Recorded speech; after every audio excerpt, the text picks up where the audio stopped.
हाँ जी, good morning everyone. आइए बेटा, चैप्टर 3 हमने कल कंप्लीट कर लिया था और चैप्टर 4 का मैंने आप लोगों को चार्ट बनवा दिया था। आज चैप्टर 4 स्टार्ट करें, इससे पहले एक बार पूरा चैप्टर 3 रिवाइज करेंगे एंड देन लास्ट में आप लोगों के साथ मैं चैप्टर 4 स्टार्ट करूँगा। कमिंग टू चैप्टर 3, बिल्कुल स्टार्टिंग से एक बार रिवाइज कर रहे हैं पूरा का पूरा।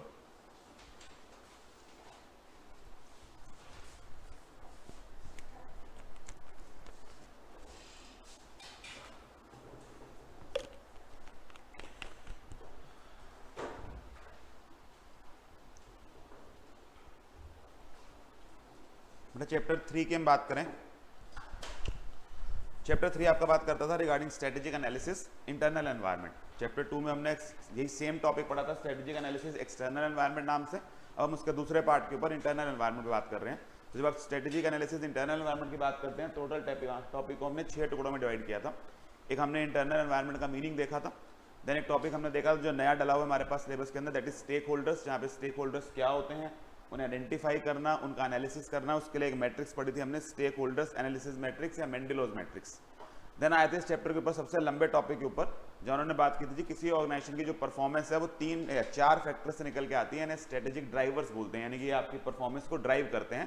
तो ये 4 तरीके के होते हैं। नंबर 1, आप कहाँ बेचेंगे, इंडस्ट्री एंड मार्केट, किसे बेचेंगे, कस्टमर, क्या बेचेंगे, प्रोडक्ट एंड सर्विस, और किस तरीके से कैसे पहुंचाएंगे वहां तक, वो आ जाता है चैनल्स के केस में। तो कहाँ बेचेंगे, किसे बेचेंगे, क्या बेचेंगे और कैसे बेचेंगे। टोटल 4 हमारे पास फैक्टर्स है जो हमने कवर करने थे।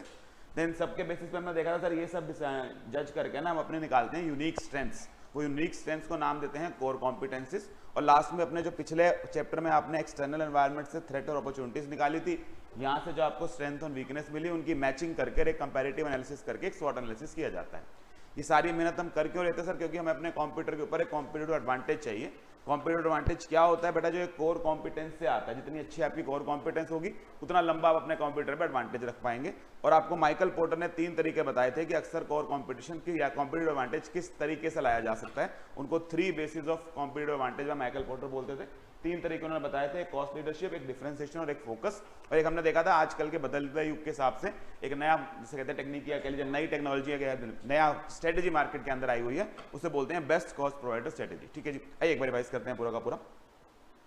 Starting from the first part, internal environment होता क्या है। हमने एक लर्निंग स्किल बनाई थी कि इंटरनल एनवायरनमेंट किसी भी ऑर्गेनाइजेशन का एओपी होता है। एओपी क्या क्या होता है सर? एओपी हमारे पास आते हैं उसके एडमिनिस्ट्रेशन और या एडमिनिस्ट्रेटिव ऑपरेटर्स, जिसके अंदर बेटा सिंपल भाषा में उसके जो स्ट्रक्चर वगैरह हैं, उसकी जो हायरार्की है, अकाउंटेबिलिटी है, पावर, रिस्पॉन्सिबिलिटी, ये जो स्ट्रक्चर्स होते हैं आपके इंटरनल, ये आपकी इंटरनल एनवायरनमेंट होती है। वो से हमने देखा था सर ऑर्गेनाइजेशन का कल्चर, जहाँ पे इंटेंजिबल एस्पेक्ट्स, आपके बिलीफ सिस्टम, वैल्यूज जो ऑर्गेनाइजेशन के अंदर काम करने के तरीके डिसाइड करता है, वो इंटरनल एनवायरनमेंट में आता है। और 3 पीज होते हैं हमारे पास। पीपल, जिसके अंदर इंडिविजुअल्स, ग्रुप्स और स्टेक होल्डर्स आते हैं। प्रोसेसेस, जिसमें आपके इनपुट आउटपुट के प्रोसीजर, यानी कि जो पूरी मैन्युफैक्चरिंग वगैरह है वो सब आ जाएगी। एंड आपके फिजिकल इंफ्रास्ट्रक्चर, जिसमें आप जहाँ काम करते हैं, स्पेस, इक्विपमेंट, फिजिकल कंडीशंस, ये सब आता है। तो 5 चीजें मिलकर आपकी इंटरनल एनवायरनमेंट बनाती हैं। एओपी नाम से हमने इसको कवर किया था। एडमिनिस्ट्रेटिव ऑपरेटर्स, ओ से आपका ऑर्गेनाइजेशन कल्चर, 3 पी थे, people, processes and physical infrastructure, ये मिलकर इंटरनल एनवायरनमेंट कहलाता है। जिस तरह से बेटा एक्सटर्नल एनवायरनमेंट आपके लिए समझनी बहुत जरूरी है, इसी वजह से इंटरनल एनवायरनमेंट, क्योंकि बहुत स्पेसिफिक होती है ऑर्गेनाइजेशन की, आगे चल के हमने देखा था सर यही स्ट्रेंथ और यही वीकनेसेस ही बनती हैं। तो इनकी स्टडी इक्वली इंपॉर्टेंट होती है जब भी आपको स्ट्रेटेजी बनाने बैठते हैं। इसके बाद बेटा हमने बात शुरू की थी अपने पहले टॉपिक है जो इसके अंदर आया था, दैट वाज अंडरस्टैंडिंग की स्टेक होल्डर्स। कि किसी भी ऑर्गेनाइजेशन के अंदर कई सारे स्टेक होल्डर्स होते हैं। स्टेक होल्डर्स होते कौन है? तो स्टेक होल्डर्स ऐसे पर्सन्स या ग्रुप ऑफ इंडिविजुअल्स होते हैं जो इंटरनल एनवायरनमेंट से भी आ सकते हैं, एक्सटर्नल से भी आ सकते हैं, जिनका मेरा ऑर्गेनाइजेशन में इंटरेस्ट भी होता है और वो मेरी ऑर्गेनाइजेशन को इंपैक्ट भी करते हैं। इंटरेस्ट के लिए बेटा हमने वर्ड इंटरेस्ट यूज किया था, इंपैक्ट वाले के लिए हमने वर्ड इस्तेमाल किया था कि वो हम पे पावर रखते हैं। तो पावर रखते हैं, हमारे डिसीजन मेकिंग को इन्फ्लुएंस करने की एबिलिटी रखते हैं। और इंटरेस्ट का मतलब हमारे सक्सेस या फेलियर से उन्हें फर्क पड़ता है। तो ऐसे लोग जो आपके ऑर्गेनाइजेशन पे इन्फ्लुएंस रखते हैं या उससे इंपैक्ट होते हैं, उसमें इंटरेस्ट रखते हैं, ऐसे लोगों को जनरली स्टेक होल्डर्स बोला जाता है। फिर हमने देखा था सर हर ऑर्गेनाइजेशन के अंदर ना जनरली कई तरह के स्टेक होल्डर्स होते हैं, जैसे मैनेजमेंट होगी, एम्प्लॉइज हो गए, शेयर होल्डर्स हो गए, कस्टमर्स हो गए, वेंडर्स हो गए, कॉम्पिटिटर्स हो गए, इवन आपकी गवर्नमेंट तक हो गई, लोकल कम्युनिटी हो गई। इन सबके ऑब्वियसली अलग अलग लेवल ऑफ इंटरेस्ट होते हैं, अलग अलग लेवल ऑफ पावर होती है। और इसी को स्टडी करने के लिए एक मैट्रिक्स आई थी हमारे पास, मेंडेलोज मैट्रिक्स। मेंडेलोज मैट्रिक्स का बेसिक कंसेप्ट क्या है? वो कहते हैं जी आप अपने अलग अलग जो स्टेक होल्डर्स हैं उन्हें आइडेंटिफाई करिए, उनकी पावर और उनकी यानी कि उनकी ability to influence your business और उनका इंटरेस्ट स्टडी करिए। जब आप ये स्टडी करेंगे तो आप ये पाएंगे कि आपके हर स्टेक होल्डर्स ना अलग अलग तरह की पावर रखते हैं, अलग अलग तरह का इन्फ्लुएंस रखते हैं और बहुत अलग हद तक आपके अंदर इंटरेस्टेड होते हैं। जब आप ये एनालिसिस कर लेते हैं तो आप अपने सारे के सारे स्टेक होल्डर्स को ना 4 कैटेगरी में डाल लीजिए। हमको ये देखना होगा हाई पावर हाई इंटरेस्ट वाले, हाई पावर लो इंटरेस्ट वाले, लो इंटरेस्ट हाई पावर वाले and low interest low power वाले। इस ग्रिड को हमने नाम दिया था मेंडलोस मैट्रिक्स, और इसके बेसिस पे मेंडलो कहते हैं कि आपका स्टेक होल्डर्स किस जगह पे फॉल करता है उसके हिसाब से उसकी स्ट्रेटजी बनाइए। 4 उन्होंने उसका नाम दिए थे, की player, keep satisfied, keep informed और लो प्रायोरिटी। और लास्ट में वो एक बात बता के गए कि ये जो आपने इनको 4 टुकड़ों में बांट दिया है ना, क्योंकि आपकी एनवायरनमेंट बहुत डायनेमिक नेचर की है, इसको कंटिन्यूअसली मॉनिटर करते रहना पड़ेगा, अडेप्ट करते रहना पड़ेगा। तो 5 स्टेप में हमने इसकी बात की थी सर। आइडेंटिफाई करने हैं, देन उनको असेस करना है, एक ग्रिड में लगाना है, उनके हिसाब से स्ट्रेटेजी बनानी है, और 5वां टाइम टू टाइम क्या करते रहना है, अडेप्ट करते रहना है, मॉनिटर करते रहना है। तो सबसे पहले हमने बेटा बात की थी आइडेंटिफाइंग स्टेक होल्डर्स। यहाँ तो हमने पहला स्टेप देखा कि पहला स्टेप क्या है कि हर ऑर्गेनाइजेशन को अपने अलग अलग स्टेक होल्डर्स देखने चाहिए। स्टेक होल्डर होता कौन है, जो या तो तुम पे इन्फ्लुएंस रखता है या तुमसे इंटरेस्टेड होता है या दोनों बातें हैं। तो ऐसे स्टेक होल्डर ढूंढिए। जब आप ये रियलाइज करेंगे, जब आप इसको स्टडी करेंगे तो आप रियलाइज करेंगे कि ऑर्गेनाइजेशन के अंदर कई सारे स्टेक होल्डर्स मिलेंगे और इन स्टेक होल्डर्स के इंटरेस्ट और पावर अक्सर कई बार कंफ्लिक्टिंग भी होते हैं। यहां से बेटा दूसरी बात आती है कि आप उनका क्या करें, आप उनके पावर और इंटरेस्ट का असेसमेंट करें। तो पावर होती क्या है, उनकी ability to influence the organisation strategy और रिसोर्सेज। उनका इंटरेस्ट होता क्या है कि वो ऑर्गेनाइजेशन में किस सक्सेस या फेलियर में किस हद तक इंटरेस्टेड है। और जब आप ये स्टडी करेंगे आप ये पाएंगे कि सर अलग अलग स्टेक होल्डर्स अलग अलग लेवल का इंटरेस्ट और अलग अलग लेवल की पावर रखते हैं, और कई बार इनके इंटरेस्ट ना कंफ्लिक्टिंग भी हो जाते हैं। जहां हमने बेटा वो R&D वाला एग्जांपल लिया था कि एक फार्मास्यूटिकल कंपनी मान लीजिए R&D पे पैसा खर्च करना चाह रही है एक यूनिक, एक बड़ी रेयर डिसीज के लिए, तो शायद जो आपके कुछ स्टेक होल्डर्स हैं जैसे गवर्नमेंट हो गई, लोकल कम्युनिटी होगी, कुछ हद तक कस्टमर भी हो गए, वो शायद इसको एक अच्छा एटीट्यूड की तरह से देखें, एक तरह से इसको अच्छा अप्रिशिएट करें, ज्यादा इंटरेस्ट रखें इस चीज में। लेकिन जो आपका मेजर शेयर स्टेक होल्डर होगा ना, आपका शेयर होल्डर, आपका इन्वेस्टर, शायद वो इस चीज में इंटरेस्टेड ना हो, क्योंकि उसको लगेगा इसके अंदर पैसा डाल के जो रिटर्न है वो बहुत समय बाद आने वाली है। तो ये कंफ्लिक्टिंग इंटरेस्ट आपको मैनेज करने पड़ते हैं। फिर आता है सर तीसरा स्टेप। जब आप अलग अलग इंटरेस्ट और अलग अलग पावर निकाल लेते हैं तो आप अपने जो स्टेक होल्डर्स हैं उनको एक 2 डायमेंशनल मैट्रिक्स के ऊपर, एक 2 डायमेंशनल ग्रिड के ऊपर लगा दीजिए। इसके अंदर हमारे पास फिर 4 सिचुएशन बनेगी। सर हमारे पास ऐसे स्टेक होल्डर्स आएंगे जो हाई ऑन पावर होंगे एंड लो ऑन इंटरेस्ट होंगे। ऐसे स्टेक होल्डर्स आएंगे जो हाई ऑन पावर भी होंगे एंड हाई ऑन इंटरेस्ट भी होंगे। देन ऐसे आएंगे बेटा जो बिल्कुल किसी काम के नहीं होते, ना वो आपके डिसीजन इन्फ्लुएंस कर सकते हैं, ना उनको तुम्हारे सक्सेस या फेलियर से कोई परवाह। और चौथा ऐसे आएंगे जो आप में इंटरेस्ट तो बहुत रखते हैं, उनको सक्सेस या फेलियर से फर्क तो बहुत पड़ता है, बट उनकी डिसीजन मेकिंग में कोई से नहीं होती है। तो इनको हमने 4 कैटेगरी में डाला था। सर सबसे पहले आते हैं सबसे इंपॉर्टेंट वाले, जिनको की प्लेयर्स का नाम दिया जाता है। की प्लेयर्स ऐसे स्टेक होल्डर्स होते हैं जो सबसे ज्यादा पावर भी रखते हैं, यानी कि आपके डिसीजन मेकिंग को बड़े अच्छे से इन्फ्लुएंस करते हैं और आपकी सक्सेस या फेलियर से एक्चुअल में इंटरेस्टेड भी रहते हैं। सर यहाँ पर मेरे जो की स्टेक होल्डर्स होते हैं ना, की प्लेयर्स, इनके अंदर मैं एग्जांपल देखा था, मेरी टॉप मैनेजमेंट आ जाती है, मेरे सीईओ आ जाते हैं, मेरे बोर्ड ऑफ डायरेक्टर्स आ जाते हैं, मेरे इन्वेस्टर्स आ जाते हैं, शेयर होल्डर्स आ जाते हैं। वो बेसिकली ऐसे लोग होते हैं जिनको मेरे सक्सेस या फेलियर की परवाह भी है, और जिनको ऑब्वियसली बिकॉज ऑफ कानून जिस तरह से कंपनियां चलती हैं आपको ज्यादा से भी देनी पड़ेगी बिजनेस के अंदर। तो दीज आर की प्लेयर्स। अगर आप की प्लेयर हैं तो की प्लेयर के साथ बेटा कैसा व्यवहार करना है कंपनी को। Key player is the most important, नाम से समझ आ रहा है, the most important stakeholder. इसको आपने क्लोजली मैनेज करना है, हर डिसीजन मेकिंग में इसको इन्वॉल्व करना है, हर छोटी छोटी चीज के बारे में इसको रेगुलरली इन्फॉर्म करना है, इसके साथ एक स्ट्रॉन्ग रिलेशनशिप आपका होना चाहिए। देन कम्स इनसे एक कदम नीचे ऐसे लोग सर जो डिसीजन मेकिंग को इन्फ्लुएंस तो करते हैं, बट जनरली आपके सक्सेस या फेलियर से उनको लंबा चौड़ा फर्क पड़ता नहीं है।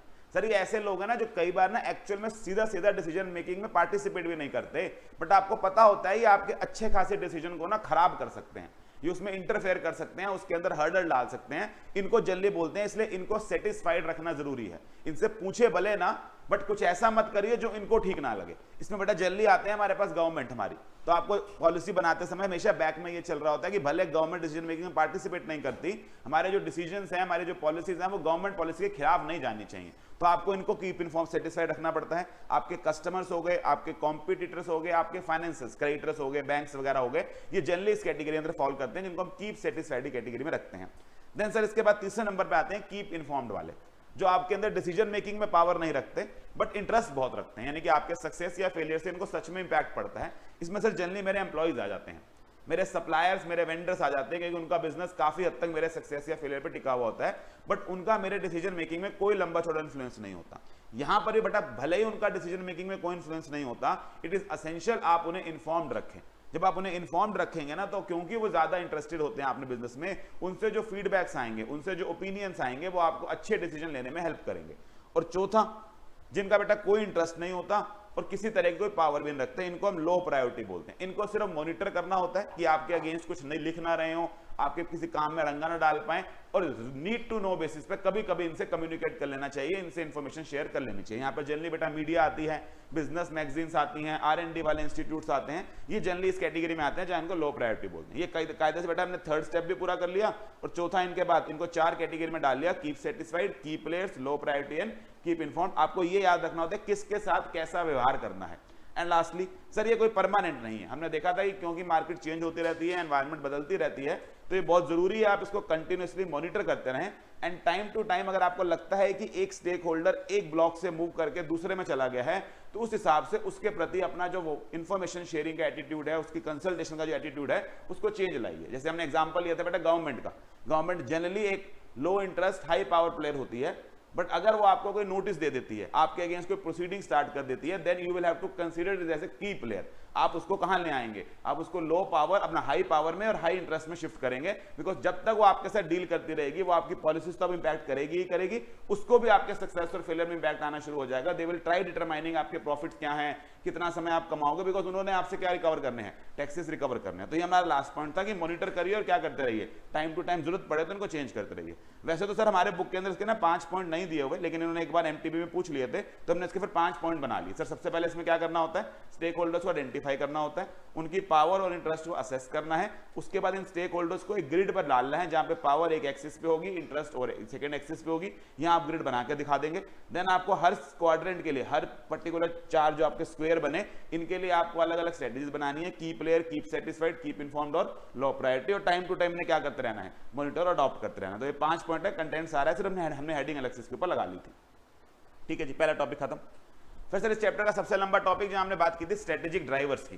स्ट्रेटेजिक ड्राइवर्स हमने देखे थे सर, ये ऐसे पैरामीटर्स हैं, ये ऐसे फैक्टर्स हैं जो कभी भी किसी ऑर्गेनाइजेशन की करंट परफॉर्मेंस जज की जाती है ना, तो इन 4 चीजों के अंदर उसकी परफॉर्मेंस देखी जाती है। इन 4 फैक्टर्स पे क्या किया जाता है, उसको डिसाइड किया जाता है। यानी कि वो 4 फैक्टर्स हैं जो किसी भी ऑर्गेनाइजेशन की परफॉर्मेंस को ड्राइव करते हैं। क्या क्या फैक्टर है सर? नंबर 1 इंडस्ट्री और मार्केट, नंबर 2 आपके कस्टमर्स, नंबर 3 आपके प्रोडक्ट एंड सर्विस, और नंबर 4 आपके ड्यूज करने वाले चैनल्स।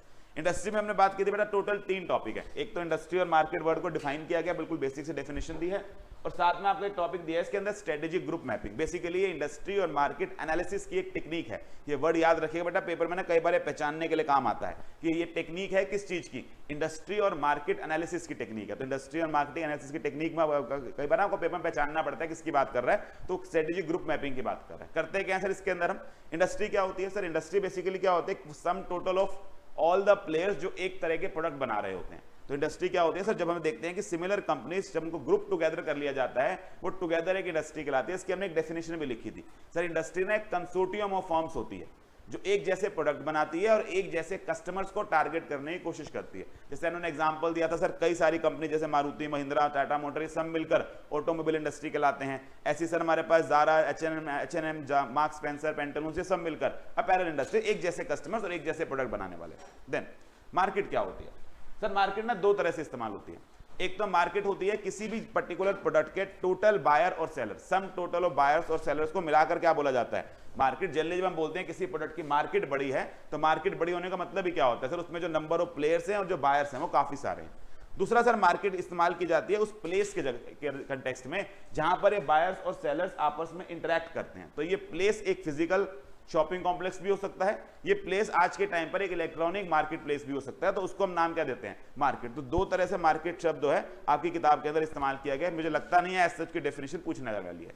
मेनली सर जो इंडस्ट्री और कॉप का यहाँ पे कंसेप्ट है वो ये वाला है, इंडस्ट्री और मार्केट का, कि जब आप इंडस्ट्री और मार्केट की स्टडी करने बैठेंगे तो इंडस्ट्री की स्टडी का बेटा वेरी पर्पस ही है कि आप अपने कॉम्पिटिटर को स्टडी करते हैं। और हमने देखा था सर, कॉम्पिटिटर ना एक इंडस्ट्री में कई सारे होते हैं, तो ये पॉसिबल ही नहीं होता है कि आप अपने सारे कॉम्पिटिटर को स्टडी करें। इसलिए ये जरूरी है कि हम अपने कॉम्पिटिटर को उनकी मार्केट पोजीशंस के हिसाब से, उनकी कॉम्पिटिटिव कैरेक्टरिस्टिक्स के हिसाब से, उनकी अप्रोच के हिसाब से, कि किस तरह से मार्केट में काम कर रहे हैं, इनको अलग अलग ग्रुप्स में बांट लें। इस टेक्निक को बेटा नाम देते हैं स्ट्रेटेजिक ग्रुप मैपिंग। तो स्ट्रेटेजिक ग्रुप मैपिंग बेसिकली है क्या, ये किसी भी अपने राइवल कंपनीज को किसी भी 2 फैक्टर के ऊपर छोटे छोटे ग्रुप्स में बांटने की टेक्निक है।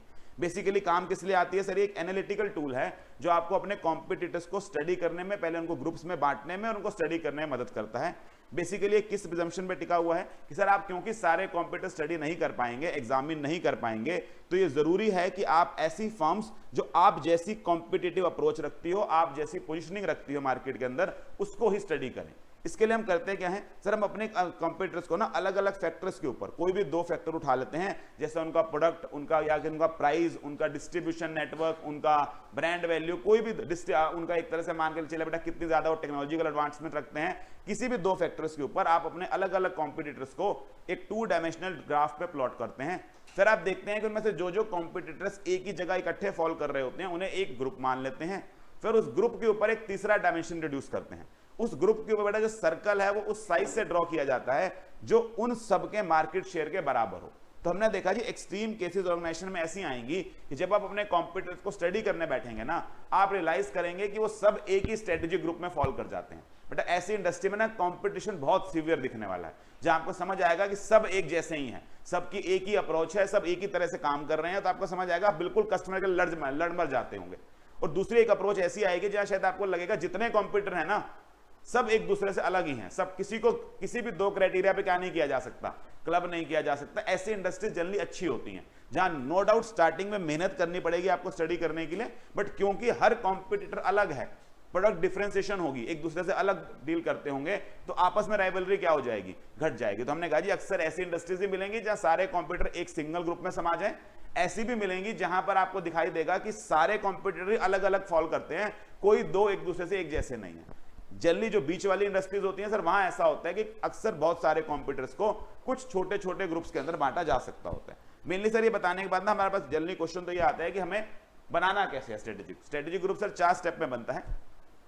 आप अपने कॉम्पिटिटर्स के कोई भी कैरेक्टरिस्टिक्स चुनिए, कोई 2 कैरेक्टरिस्टिक्स के बेसिस के ऊपर उसको एक 2 वेरिएबल मैप के ऊपर चिपका दीजिए।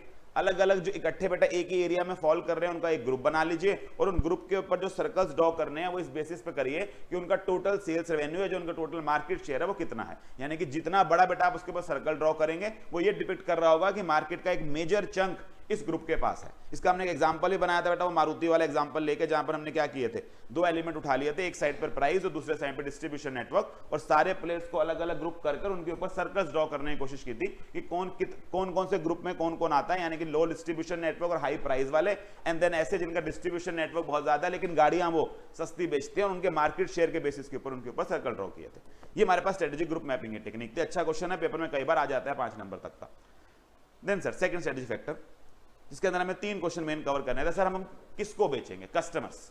तो पहले तो एक कस्टमर की बेसिक डेफिनेशन थी सर, कस्टमर वो पर्सन होता है, वो बिजनेस होता है जो आपके प्रोडक्ट एंड सर्विसेज बाय करता है किसी भी ऑर्गेनाइजेशन के लिए अपने प्रॉफिटेबिलिटी बढ़ाने के लिए, प्रॉफिटेबिलिटी क्या इवन एग्जिस्ट करने के लिए ये बहुत जरूरी होता है वो कस्टमर की अंडरस्टैंडिंग के लिए। और हमने देखा था अलग अलग कस्टमर्स की अलग अलग नीड्स होती हैं, तो हमें अलग अलग डिफरेंट स्टेल्स मॉडल्स के साथ उनके साथ पहुंचना चाहिए। तो बेसिक अंडरस्टैंडिंग थी, कुछ पूछा जाने वाला नहीं था। फिर सर एक छोटा सा डिफरेंस उन्होंने क्रिएट किया था कि कस्टमर और कंज्यूमर में अंतर होता है। कस्टमर वो पर्सन होते हैं जो एक्चुअल में पैसे देकर आपके प्रोडक्ट को खरीदते हैं, कंज्यूमर कई बार वो व्यक्ति होता है जो पीछे बैठकर उस प्रोडक्ट को शायद एक्चुअल में यूज कर रहा होता है, उसे कंज्यूम कर रहा होता है।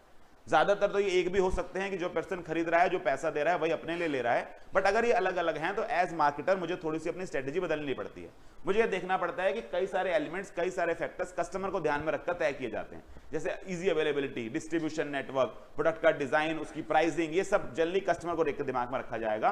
और आपके प्रोडक्ट की जो R&D होती होगी, उसकी जो वैल्यू एडिशन होती होगी, प्रोडक्ट के फीचर्स, कंफर्ट लेवल, ये किसको ध्यान में रख के, कंज्यूमर को ध्यान में रखकर किया जाता है। बाकी एक ही व्यक्ति है तो सब कुछ में ऑब्वियसली वही पर्सन की भाई आपको स्टडी करनी पड़ेगी। ये जो बेटा मैं आपको कह रहा था कि स्टडी करनी पड़ती है, स्टडी करने के लिए हमारा पहला टॉपिक आया था यहां से कि कस्टमर एनालिसिस करना जरूरी होता है। हमने लिखा customer, it can be customer and consumer analysis. Basically customer analysis होता क्या है सर? कस्टमर एनालिसिस एक ऐसी टेक्निक है जहां पर हम एग्जामिनेशन करते हैं, इवैल्यूएशन करते हैं अपने कस्टमर की नीड्स की, डिजायर्स की, वांट्स की। ये 5 स्टेप में बटा हुआ होता है कस्टमर एनालिसिस। क्या क्या करना होता है सर? सबसे पहले सर्वेस करने होते हैं। कस्टमर सर्वेस करेंगे, जो कस्टमर सर्वे से डेटा आएगा उसे स्टडी करेंगे, उसकी इवैल्यूएशन करेंगे। इसके बेसिस पर हम अपने कस्टमर की प्रोफाइलिंग कर लेंगे कि कस्टमर को क्या क्या पसंद है, वो कब खरीदता है, किस समय खरीदता है, कितना खरीदता है, कौन से इनकम के कस्टमर प्रोडक्ट मेरे प्रोडक्ट खरीद रहे हैं, कौन से जेंडर के खरीद रहे हैं, इस सबको क्या बोला जाता है, कस्टमर प्रोफाइलिंग करना। और कस्टमर प्रोफाइलिंग के बेसिस पे बेटा आपको एक फैसला लेना पड़ेगा कि आपको अपने कस्टमर्स को अलग अलग सेगमेंट में बांटना पड़ेगा। ये सेगमेंट कई तरह से हो सकते हैं, ये इनकम बेसिस पे हो सकते हैं, वो किस टाइम ऑफ द ईयर खरीदते हैं इस बेसिस पे हो सकता है, जेंडर तो है ही नॉर्मल तरीका जिसपे किया जा सकता है। तो आप अपने मार्केट के सेगमेंट बनाते हैं और जब आप ये स्टडी कर लेते हैं, इसको हम बोलते हैं कि इस सब के बेसिस के ऊपर ये जो आपने प्रोफाइलिंग और सेगमेंटिंग की है ना, बेसिकली आपने क्या किया है, अपने कस्टमर की डेमोग्राफिक इंफॉर्मेशन इकट्ठी करी है। तो आप जो कस्टमर एनालिसिस का पूरा प्रोसेस करते हैं, जो पहले पीछे पढ़ के आए थे, अपनी पॉपुलेशन की कैरेक्टरिस्टिक्स समझनी होती है, उस कस्टमर की कैरेक्टरिस्टिक्स समझने के लिए जो पूरा प्रोसेस आप अपना रहे हैं उसे क्या बुलाते हैं, कस्टमर एनालिसिस बुलाते हैं। तो कस्टमर एनालिसिस की बेसिक डेफिनेशन याद रखनी है। तो दो बातें, एक आपको ये बेसिक डेफिनेशन देनी है कि इवैल्यूएशन होती है, एग्जामिनेशन होती है of the needs, desires and wants of customer, और जनरली इन चीजों से की जाती है, सर्वेस किए जाते हैं, स्टडी करके इवैल्यूएशन किया जाता है, प्रोफाइलिंग करके मार्केट की सेगमेंटेशन की जाती है। This is customer analysis. और इसलिए किसी भी बिजनेस के लिए बेटा जो आपके सक्सेसफुल होने के लिए कस्टमर की जो स्टडी है, कस्टमर का जो एनालिसिस है, वो काफी इंपॉर्टेंट है। देन इसका सर मेन क्वेश्चन जो हमारे पास आता है, कस्टमर बिहेवियर का क्वेश्चन। ये जल्दी पूछा जाने वाला क्वेश्चन है 5 मार्क्स तक का, कि सर हमने ये तो डिसाइड कर लिया हमारे कस्टमर्स कौन है, अब अगला कदम हमें ये उठाना होता है कि हमें ये स्टडी करना होता है कि कस्टमर क्या सोचकर प्रोडक्ट खरीदता है, उसका बिहेवियर किन फैक्टर से डिटरमाइन होता है। और यहां हमने 4 फैक्टर देखे थे। जो किसी भी कस्टमर का जो बिहेवियर है वो 4 चीजों से इन्फ्लुएंस होता है। पहली चीज हमने देखी थी, उसका नाम दिया था एक्सटर्नल इन्फ्लुएंसेस। एक्सटर्नल इन्फ्लुएंस बेटा 3 चीजें आती हैं, एक तो आपकी एडवर्टीजमेंट, ब्रांड वैल्यू, प्रमोशन, दूसरा हमने बात किया था पीयर रिकमेंडेशन, कि बाकी लोग आपके प्रोडक्ट के बारे में, यानी जो प्रीवियस कस्टमर्स हैं वो आपके प्रोडक्ट के बारे में क्या सोचते हैं, वो क्या फीडबैक देंगे अपने दोस्तों को, वो पीयर रिकमेंडेशन होता है। और तीसरा सोसाइटी के कुछ नॉर्म्स होते हैं, कुछ ऐसे प्रोडक्ट होते हैं बेटा जो आज के युग में सोसाइटल प्रेशर में शायद लोग नहीं खरीदते होंगे, तो आपको समझ आना पड़ता है कि मुझे प्रोडक्ट ऐसे नहीं बनाने जो समाज में क्या ना हो, एक्सेप्टेबल ना हो मेरे। तो हमने कहा जी 3 फैक्टर्स होते हैं एक्सटर्नल, एडवर्टीजमेंट, पीयर रिकमेंडेशन और सोसाइटल नॉर्म्स। ये तीनों चीजें, सोशल नॉर्म्स, ये तीनों चीजें मिलकर बेटा एक्सटर्नल फैक्टर्स नाम की कैटेगरी में आती है, कि कोई भी डिसीजन लेने से पहले एक्सटर्नल आपके ये 3 भारी फैक्टर हैं जो आपके डिसीजन मेकिंग को इंपैक्ट करते हैं। फिर सर एक्सटर्नल के साथ साथ अगले कौन से आ जाते हैं, इंटरनल फैक्टर्स। इंटरनल फैक्टर्स बेटा कई सारे इनको बोलते हैं आपके खुद के साइकोलॉजिकल फैक्टर्स, आपकी किसी ब्रांड को लेकर, किसी प्रोडक्ट को लेकर पहले क्या सोच रही है, आप ओवरऑल ब्रांड्स को लेकर क्या सोच रखते हैं, आप किसी प्रोडक्ट के ऊपर कितना पैसा खर्च करना चाहते हैं, आप बाय डिफॉल्ट एक पैसा खर्च करने वाले व्यक्ति या पैसा बचाने वाले व्यक्ति हैं, जनरली आप ऐसे प्रोडक्ट यूज करते हैं जो बिल्कुल टॉप मोस्ट होते हैं, या आप ऐसे प्रोडक्ट यूज करना चाहते हैं जो कंपैरेटिवली सस्ते होते हैं बट ठीक ठाक क्वालिटी के होते हैं। तो ये सब एक कस्टमर के इंटरनल फैक्टर्स है, साइकोलॉजिकल फैक्टर्स है। देन सर तीसरा काम होता है एक रैशनल डिसीजन मेकिंग। जनरली देखा गया सर एक्सटर्नल इंटरनल फैक्टर्स के अलावा ना, जब कोई बड़ी आइटम ली जा रही होती है, ज्यादा पैसा खर्च करने वाली आइटम ली जा रही होती है, उस जगहों पर अक्सर जो आपका कस्टमर है वो 4 स्टेप्स निकालता है। पहले तो वो ये देखता है कि मुझे ये प्रोडक्ट क्यों खरीदना है, यानी कि इसके बिना क्या समस्या है, प्रॉब्लम रिकॉग्निशन करता है। फिर उस प्रॉब्लम को अलग अलग ऑल्टरनेटिव से सॉल्व करने की कोशिश करता है, अलग अलग ऑल्टरनेटिव्स को एनालिसिस करता है, उसको एनालाइज करने के दौरान उन सब के प्रोज एंड कॉन्स को वे डाउन करता है, एंड फाइनली वो डिसाइड करता है कि वो आपका प्रोडक्ट खरीदेगा या नहीं खरीदेगा। और चौथा फैक्टर सर, एक बार वो प्रोडक्ट खरीद लेता है ना, प्रोडक्ट खरीदने के बाद उसकी सेटिस्फेक्शन लेवल कितनी है, क्या वो उस प्रोडक्ट से खुश है, क्या वो या प्रोडक्ट से परेशान है, ये आने वाले टाइम में उसकी रिपीट परचेज को और जब वो किसी और को अपना पीयर रिकमेंडेशन देगा उस चीज को इंपैक्ट करेगा। तो बेटा जो आपने दूसरों से स्टार्टिंग में मांगा था पीयर रिकमेंडेशन, वही क्योंकि अब आप खुद सेटिस्फाई हैं या नहीं है, वो आने वाले कस्टमर्स के लिए क्या बन जाएगा, पीयर रिकमेंडेशन बन जाएगा। तो 4 बातें कस्टमर के बिहेवियर को इंपैक्ट करती हैं, external influences, internal influences, decision making जो 4 स्टेप का पार्ट होता है, एंड लास्ट में परचेज या पोस्ट परचेज एक्शन जो आप करते हैं, इस डायग्राम के रूप में आप इसको दे देंगे आपको। ठीक है जी, ये बेटा एक 5 नंबर का पूरा 5 नंबर का पूरा क्वेश्चन है कि किस तरह से कंज्यूमर बिहेवियर डिटरमाइन किया जाता है। दूसरा पार्ट खत्म। अगर आप कस्टमर वाली बात करें तो सर कस्टमर के अंदर हमारे पास 2 टॉपिक मेनली कवर करने वाले हैं, कस्टमर एनालिसिस क्या होता है, कस्टमर बिहेवियर कैसे तय होता है। देन तीसरा पार्ट प्रोडक्ट की बात करें सर, प्रोडक्ट के अंदर फिर हमारे पास टोटल मेन 3 टॉपिक है। एक तो बेसिक अंडरस्टैंडिंग है प्रोडक्ट क्या होता है, हम चैप्टर 2 में ही पढ़ के आया था सर। प्रोडक्ट किसी भी ऑर्गेनाइजेशन का गुड्स एंड सर्विस का कॉम्बिनेशन होता है। प्रोडक्ट को लेकर कई सारे क्वेश्चंस जल्दी डिसाइड करने होते हैं कि कौन से प्रोडक्ट नए ऐड करने हैं, कौन से प्रोडक्ट हटाने हैं, उनकी ब्रांडिंग, उनकी पैकेजिंग, उनकी ट्रांसपोर्टेशन, ये सब जल्दी क्या होता है, प्रोडक्ट से रिलेटेड बातें होती हैं। और प्रोडक्ट से बेटा एक इंपॉर्टेंट बात हमने माइकल पोर्टर में करनी है, जिसका नाम क्या दिया हुआ था, प्रोडक्ट डिफरेंशिएशन। प्रोडक्ट डिफरेंशिएशन होता क्या है सर, प्रोडक्ट डिफरेंशिएशन तब होता है जब आपका कस्टमर आपके प्रोडक्ट को अपने कॉम्पिटिटर से बेटर परसीव करता है। ये कई कारणों से हो सकता है, ये एक्चुअल भी हो सकता है, साइकोलॉजिकल भी हो सकता है। एक्चुअल जनरली प्रोडक्ट के डिजाइन, कलर, शेप, पैकेजिंग से आता है, और जो आपका परसीव डिफरेंसेस है, साइकोलॉजिकल डिफरेंसेस होते हैं, वो जनरली ब्रांडिंग से आते हैं, एडवर्टीजमेंट्स वगैरह से आते हैं। और जनरली हमने देखा है कि सर आपके किसी भी ऑर्गेनाइजेशन को ना डिफरेंशिएशन बनाए रखने के लिए अपने कस्टमर के दिमाग में ये चीज हैमर करनी पड़ती है, बिठानी पड़ती है कि उनका प्रोडक्ट बाकी कॉम्पिटिटर से बेटर है। तो basically organisation seek to hammer into customer minds that their products are different from those of the competitors. और लास्ट हमने देखा था सर इस डिफरेंशिएशन को अगर लंबा चलाना है ना, तो आपको इस डिफरेंशिएशन को फॉर्मलाइज कर एक ब्रांड नेम में लाना पड़ेगा। इसको हमने इस तरह समझा था सर, डिफरेंशिएशन लंबी चलती तब है जब आपके प्रोडक्ट की एक रिकॉल वैल्यू हो। रिकॉल वैल्यू तब आती है जब वो आपको कस्टमर उसको एक नाम से पहचान पाए। तो ये जरूरी होता है कि जनरली डिफरेंशिएशन किन के साथ जुड़ जाती है, ब्रांड नेम के साथ। और ये ब्रांड नेम कई बार इतने इंपॉर्टेंट हो जाते हैं कि इनके लिए आपको लीगल सैंक्शन और प्रोटेक्शन लेनी पड़ जाती है, आपको उनको रजिस्टर कराना पड़ जाता है ताकि कोई इनसे मिलता जुलता नाम इस्तेमाल ना कर पाए। एक बेसिक अंडरस्टैंडिंग दी हुई थी प्रोडक्ट डिफरेंशिएशन की। मेनली बेटा पूछे जाने वाले 3 क्वेश्चन थे, वो ये थे कि किसी भी प्रोडक्ट की प्राइसिंग कैसे की जाती है, किसी भी प्रोडक्ट की मार्केटिंग करते समय क्या क्या ओरिएंटेशन होती है, और मार्केटिंग की अलग अलग स्ट्रेटेजीज हमने कवर की थी। पहले हमने बात किया था किसी भी प्रोडक्ट की प्राइसिंग कैसे की जाती है। हमने कहा जी प्राइसिंग करते समय 3 फैक्टर्स को ध्यान में रखा जाता है, इसको CRM नाम से हमने कवर किया था। पहला सी था कस्टमर, कि आपको कस्टमर ओरिएंटेड मार्केट करनी होती है, प्राइसिंग करनी होती है, यानी कि ये देखना पड़ता है कि जिस तबके को, जिस स्टेट ऑफ सोसाइटी को आप बेचने जा रहे हैं, वो कितना पैसा देने को तैयार होगी इस चीज के लिए, तो आप उससे ज्यादा चार्ज नहीं कर पाएंगे। दूसरा सिर्फ कस्टमर के हिसाब से तय नहीं कर सकता, मुझे अपनी कॉस्ट भी देखनी पड़ती है। यहां से आर आया था कि आपको एक रीजनेबल रिटर्न, एक रीजनेबल मार्जिन चाहिए होती है अपनी कॉस्ट के ऊपर। और तीसरा सर कॉम्पिटिटर, क्योंकि आपको ज्यादा बेचना है, मार्केट में शेयर एक्वायर करना है, तो ऐसा प्राइस सेट करना पड़ता है जो मार्केट शेयर एक्वायर करने में मदद करे। तो इसको CRM नाम से हमने कवर किए थे 3 फैक्टर्स। देन अगला, मार्केटिंग होती क्या है। हमने कहा जब भी आप किसी प्रोडक्ट की मार्केटिंग की बात करते हैं तो उसमें सारे ऑपरेशंस आ जाते हैं, बेसिकली प्राइस, प्लेस, प्रमोशन और आपका प्रोडक्ट। तो प्रोडक्ट को रिलेटेड उसके फीचर्स, क्या प्राइस तय किया जाएगा, कैसे कस्टमर तक पहुंचाया जाएगा और किस तरह से इंफॉर्मेशन दी जाएगी, ये सब जिसको आप 4 P's बोलते हैं, ये मिलकर बेसिकली आपकी मार्केटिंग कहलाते हैं। मार्केटिंग का पर्पस क्या है सर? मार्केटिंग का वेरी पर्पस होता है delivering best customer experience and establishing, maintaining and growing relationship with customer are the main goal of marketing. तो वो सारे काम जो कस्टमर का एक्सपीरियंस इंप्रूव करने के लिए और उसके साथ एक अच्छा रिलेशन बनाने के लिए, मेंटेन करने के लिए और उसको ग्रो करने के लिए आप करते हैं, वो सब किस कैटेगरी में आ जाते हैं? These are all marketing decisions. Marketing generally बेटा 4 तरह की ओरिएंटेशन, 4 तरह की सोच के साथ की जाती है। 4 अलग अलग सोच है मार्केटिंग को लेकर। पहली सोच है बेटा प्रोडक्ट ओरिएंटेड मार्केटिंग, जो ये कहता है जी आपके प्रोडक्ट को कस्टमर तक अगर उसकी वैल्यू बनाकर रखनी है तो बेसिक तरीका यह है कि प्रोडक्ट पे काम करिए। प्रोडक्ट अगर अच्छा होगा, उसकी क्वालिटी अच्छी होगी, परफॉर्मेंस डिजाइन अच्छा होगा, तो ऐसे केस में वो प्रोडक्ट खुद बिक जाएगा। इसको बोलते हैं बेटा प्रोडक्ट ओरिएंटेड मार्केटिंग, कि आपका सारा फोकस इस बात पे होता है कि मैं एक अच्छी चीज बना के कस्टमर तक पहुंचाऊं। दूसरा बेटा होता है प्रोडक्शन ओरिएंटेड, जो ये कहते हैं क्वालिटी से फर्क नहीं पड़ता, इतना बनाओ कि वो लोगों से सस्ता बन जाए। तो अक्सर सस्ती चीजें मार्केट के अंदर बिक जाती हैं। तीसरा बेटा ना अच्छा बनाओ ना सस्ता बनाओ, वो कहते हैं ऐसी चीज बनाओ जो लोगों को दिखे, सेल्स ओरिएंटेड मार्केटिंग। ये प्योरली बेटा ब्रांडिंग पे टिकी हुई होती है, मैसिव एडवर्टीजमेंट पे टिकी होती है। ये इस फंडे पे चलते हैं कि जो दिखता है वो बिकता है। और चौथी बेटा आजकल जो सबसे कॉमन चलने वाली है, जिसमें ज्यादातर बिजनेस ने इस बात को मान लिया है कि ये तीनों मार्केटिंग एक समय बाद खत्म हो जाती हैं। चौथी मार्केटिंग होती है बेटा कस्टमर और market oriented approach.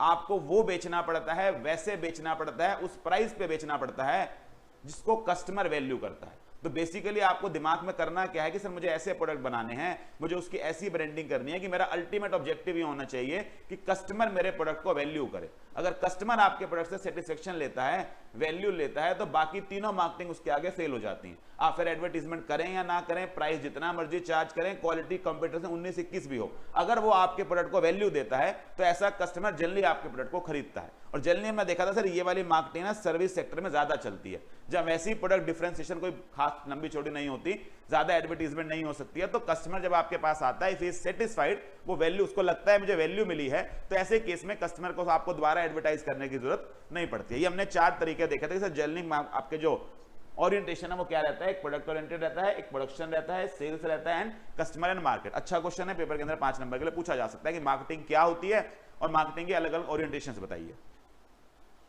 Then last बेटा जो मार्केटिंग अंदर टॉपिक आया था, दैट वाज मार्केटिंग स्ट्रेटजीज। ये अलग से एक सिंगल टॉपिक नहीं है, कई सारी छोटी छोटी उन्होंने मार्केटिंग की टेक्निक्स बताई हुई है। पहली टेक्निक हमने देखी थी, हमने सोशल मार्केटिंग।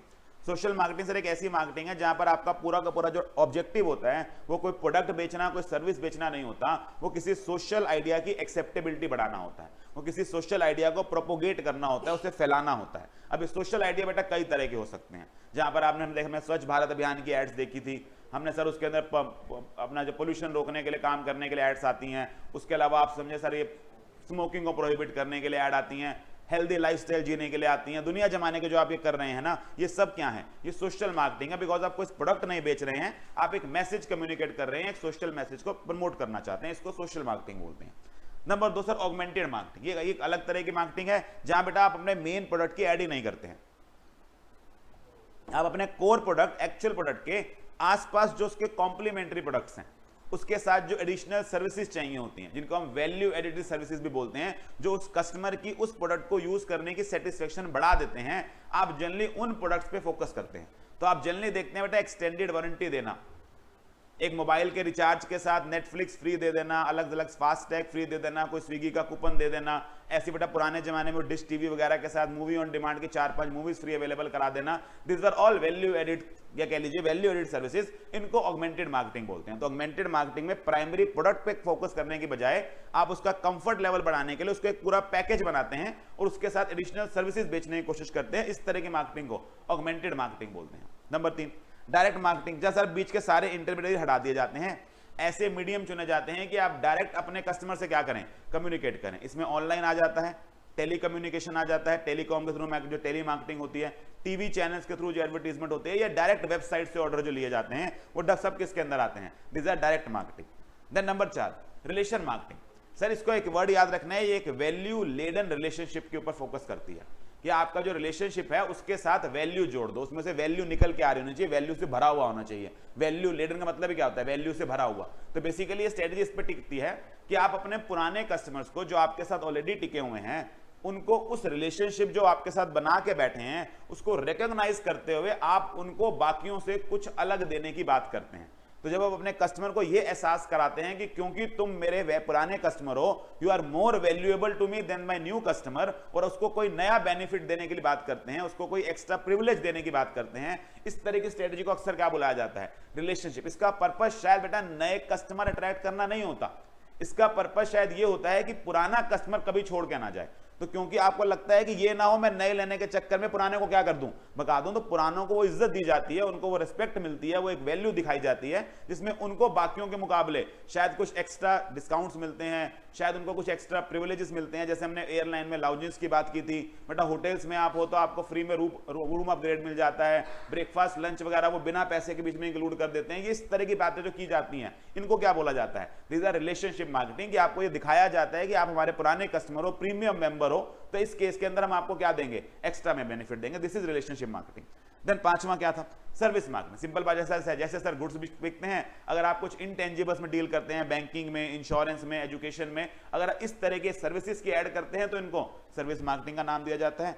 जैसे सर प्रोडक्ट बिकते हैं, सर्विस बिकते हैं, ऐसे ही पर्सन्स की मार्केटिंग की जाती है। पर्सन्स मार्केटिंग का वेरी पर्पस क्या होता है? सर समाज का एटीट्यूड, बिहेवियर एक पर्टिकुलर पर्सन के प्रति बदलना, उसकी सोच बदलना, उस पर्सन की ओवरऑल इमेज मेक ओवर करना, इसका काम इसको बोला जाता है पर्सन मार्केटिंग। जनरली हमने देखा था सर एक्टर्स, पॉलिटिशियंस, इस तरह के लोग अक्सर क्या करते हैं? पर्सन मार्केटिंग का इस्तेमाल करते हैं। देन एक ऐसी एडवर्टाइजमेंट है जहां पर आप प्रोडक्ट सर्विस से ऊपर उठ जाते हैं, आपको समझ आता है मैं इतने मल्टीपल प्रोडक्ट बेचता हूं, इतनी सारी सर्विसेज बेचता हूं कि सबकी अलग अलग ऐड करने की बजाय अगर मैं अपनी ओवरऑल ऑर्गेनाइजेशन की ऐड करूंगा तो मेरे सारे प्रोडक्ट बीच में अपने आप ही कवर हो जाएंगे। तो हमने देखा था सर गूगल अक्सर ऐसी ऐड करता हुआ पाया जाएगा, एप्पल ऐसी ऐड करता हुआ पाया गया है, इंटेल ऐसी ऐड करता है। प्लस हमने देखा है जनरली बेटा जो आपके नॉन प्रॉफिट ऑर्गेनाइजेशंस होते हैं ना, जो कुछ बेचते ही नहीं है, जिनको अपनी ऑर्गेनाइजेशन का नाम बनाना होता है, रिलायंस फाउंडेशन है, पतंजलि योगपीठ है, इस तरह के जो नाम करते हैं ना, ये भी अक्सर किस तरह की एडवर्टाइजमेंट करते हैं? This are organisational marketing. तो या तो आपके पास प्रोडक्ट है ही नहीं बेचने के लिए, तो आप ऑर्गेनाइजेशन का नाम चलाते हैं, या आपको समझ आता है कि सर प्रोडक्ट तो बहुत सारे हैं, किस किस की ऐड करता फिरूं, तो आप कोशिश करते हैं मैं अपना ओवरऑल ब्रांड वैल्यू है जो उसकी ऐड कर दूं, मेरे प्रोडक्ट अपने आप बिकने शुरू हो जाएंगे। तो this is known as organisational marketing. Then next हमारे पास आती है प्लेस मार्केटिंग। सर व्यक्ति हो गया, अपना पर्सन हो गया, प्लेस हो, अपना पर्सन हो गया, प्रोडक्ट हो गया, सर्विस हो गई, ऑर्गेनाइजेशन हो गई। पांचवी जो हम फोकस करते हैं बेटा मार्केटिंग की, वो क्या है? Place marketing. प्लेस मार्केटिंग क्या होती है? किसी जगह की ऐड करना। जनरली इसका पर्पस बेटा टूरिज्म होता है, या कई बार टूरिज्म से ज्यादा शायद बिजनेस अट्रैक्ट करना होता है, तो आपने कोई कमर्शियल कॉम्प्लेक्स बनाया है, उसकी एडवर्टीजमेंट हो रही है ताकि लोग वहां के दुकानें खरीदें। आपने कोई रेजिडेंशियल प्रॉपर्टी बनाई है, वहां लोगों को इनवाइट कर रहे हैं कि यहाँ के घर खरीदिए, या ओवरऑल टूरिज्म के लिए कोई स्टेट, कोई कंट्री, कोई सिटी अपनी क्या कर रही है, ऐड कर रही है, that is known as place marketing. Then sir एक हमने कवर की थी कल एनलाइटेंड मार्केटिंग। एनलाइटेंड मार्केटिंग हमने देखी थी किसी चीज की मार्केटिंग नहीं है, ये ओवरऑल मार्केटिंग फिलॉसफी है कि आप किसी भी तरह की मार्केटिंग करें ना, किसी भी चीज की मार्केटिंग कर रहे हो, वो इस 4-5 प्रिंसिपल्स पे टिकी होनी चाहिए। नंबर 1, कस्टमर को ध्यान में रख के की गई होनी चाहिए, सोसाइटी को ध्यान में रख के की गई होनी चाहिए, तो कस्टमर ओरिएंटेड होनी चाहिए, सोसाइटल मार्केटिंग होनी चाहिए। फिर एक समय के बाद ना लोग बोर हो जाते हैं उस तरह से, तो इनोवेटिव मार्केटिंग होनी चाहिए, टाइम टू टाइम बदलती रहनी चाहिए, पर्पस होना चाहिए कि आप अपने प्रोडक्ट की वैल्यू कस्टमर तक समझा पाए उसको, तो इसको वैल्यू मार्केटिंग बोलते हैं, और एक ओवरऑल मिशन के साथ ये मार्केटिंग की गई होनी चाहिए। तो 5 फैक्टर आपको याद रखने होते हैं, 5 प्रिंसिपल्स इसके, customer oriented, societal, innovative, value marketing and sense of mission marketing. ये 5 पॉइंट्स आपको एनलाइटेंड मार्केटिंग में बता के आने हैं।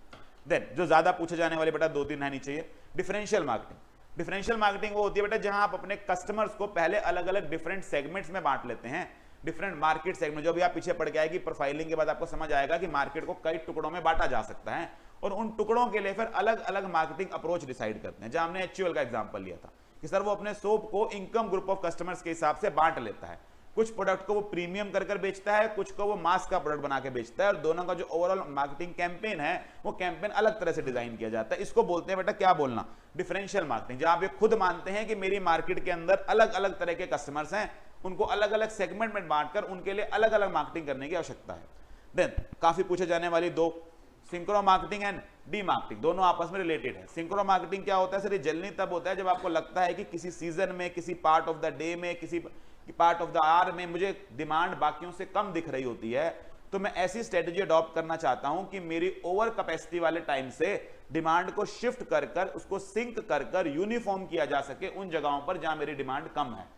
इसको बोला जाता है बेटा सिंक्रो मार्केटिंग। इसका एक तरीका तो ये है कि आप उस समय जब डिमांड कम है वहां पर ऐसे इंसेंटिव्स दीजिए कि कस्टमर उस समय आ जाए, बट जैसे ही बेटा आप वहां पर इंसेंटिव देना शुरू करते हैं ना, तो अक्सर नए कस्टमर नहीं आते हैं।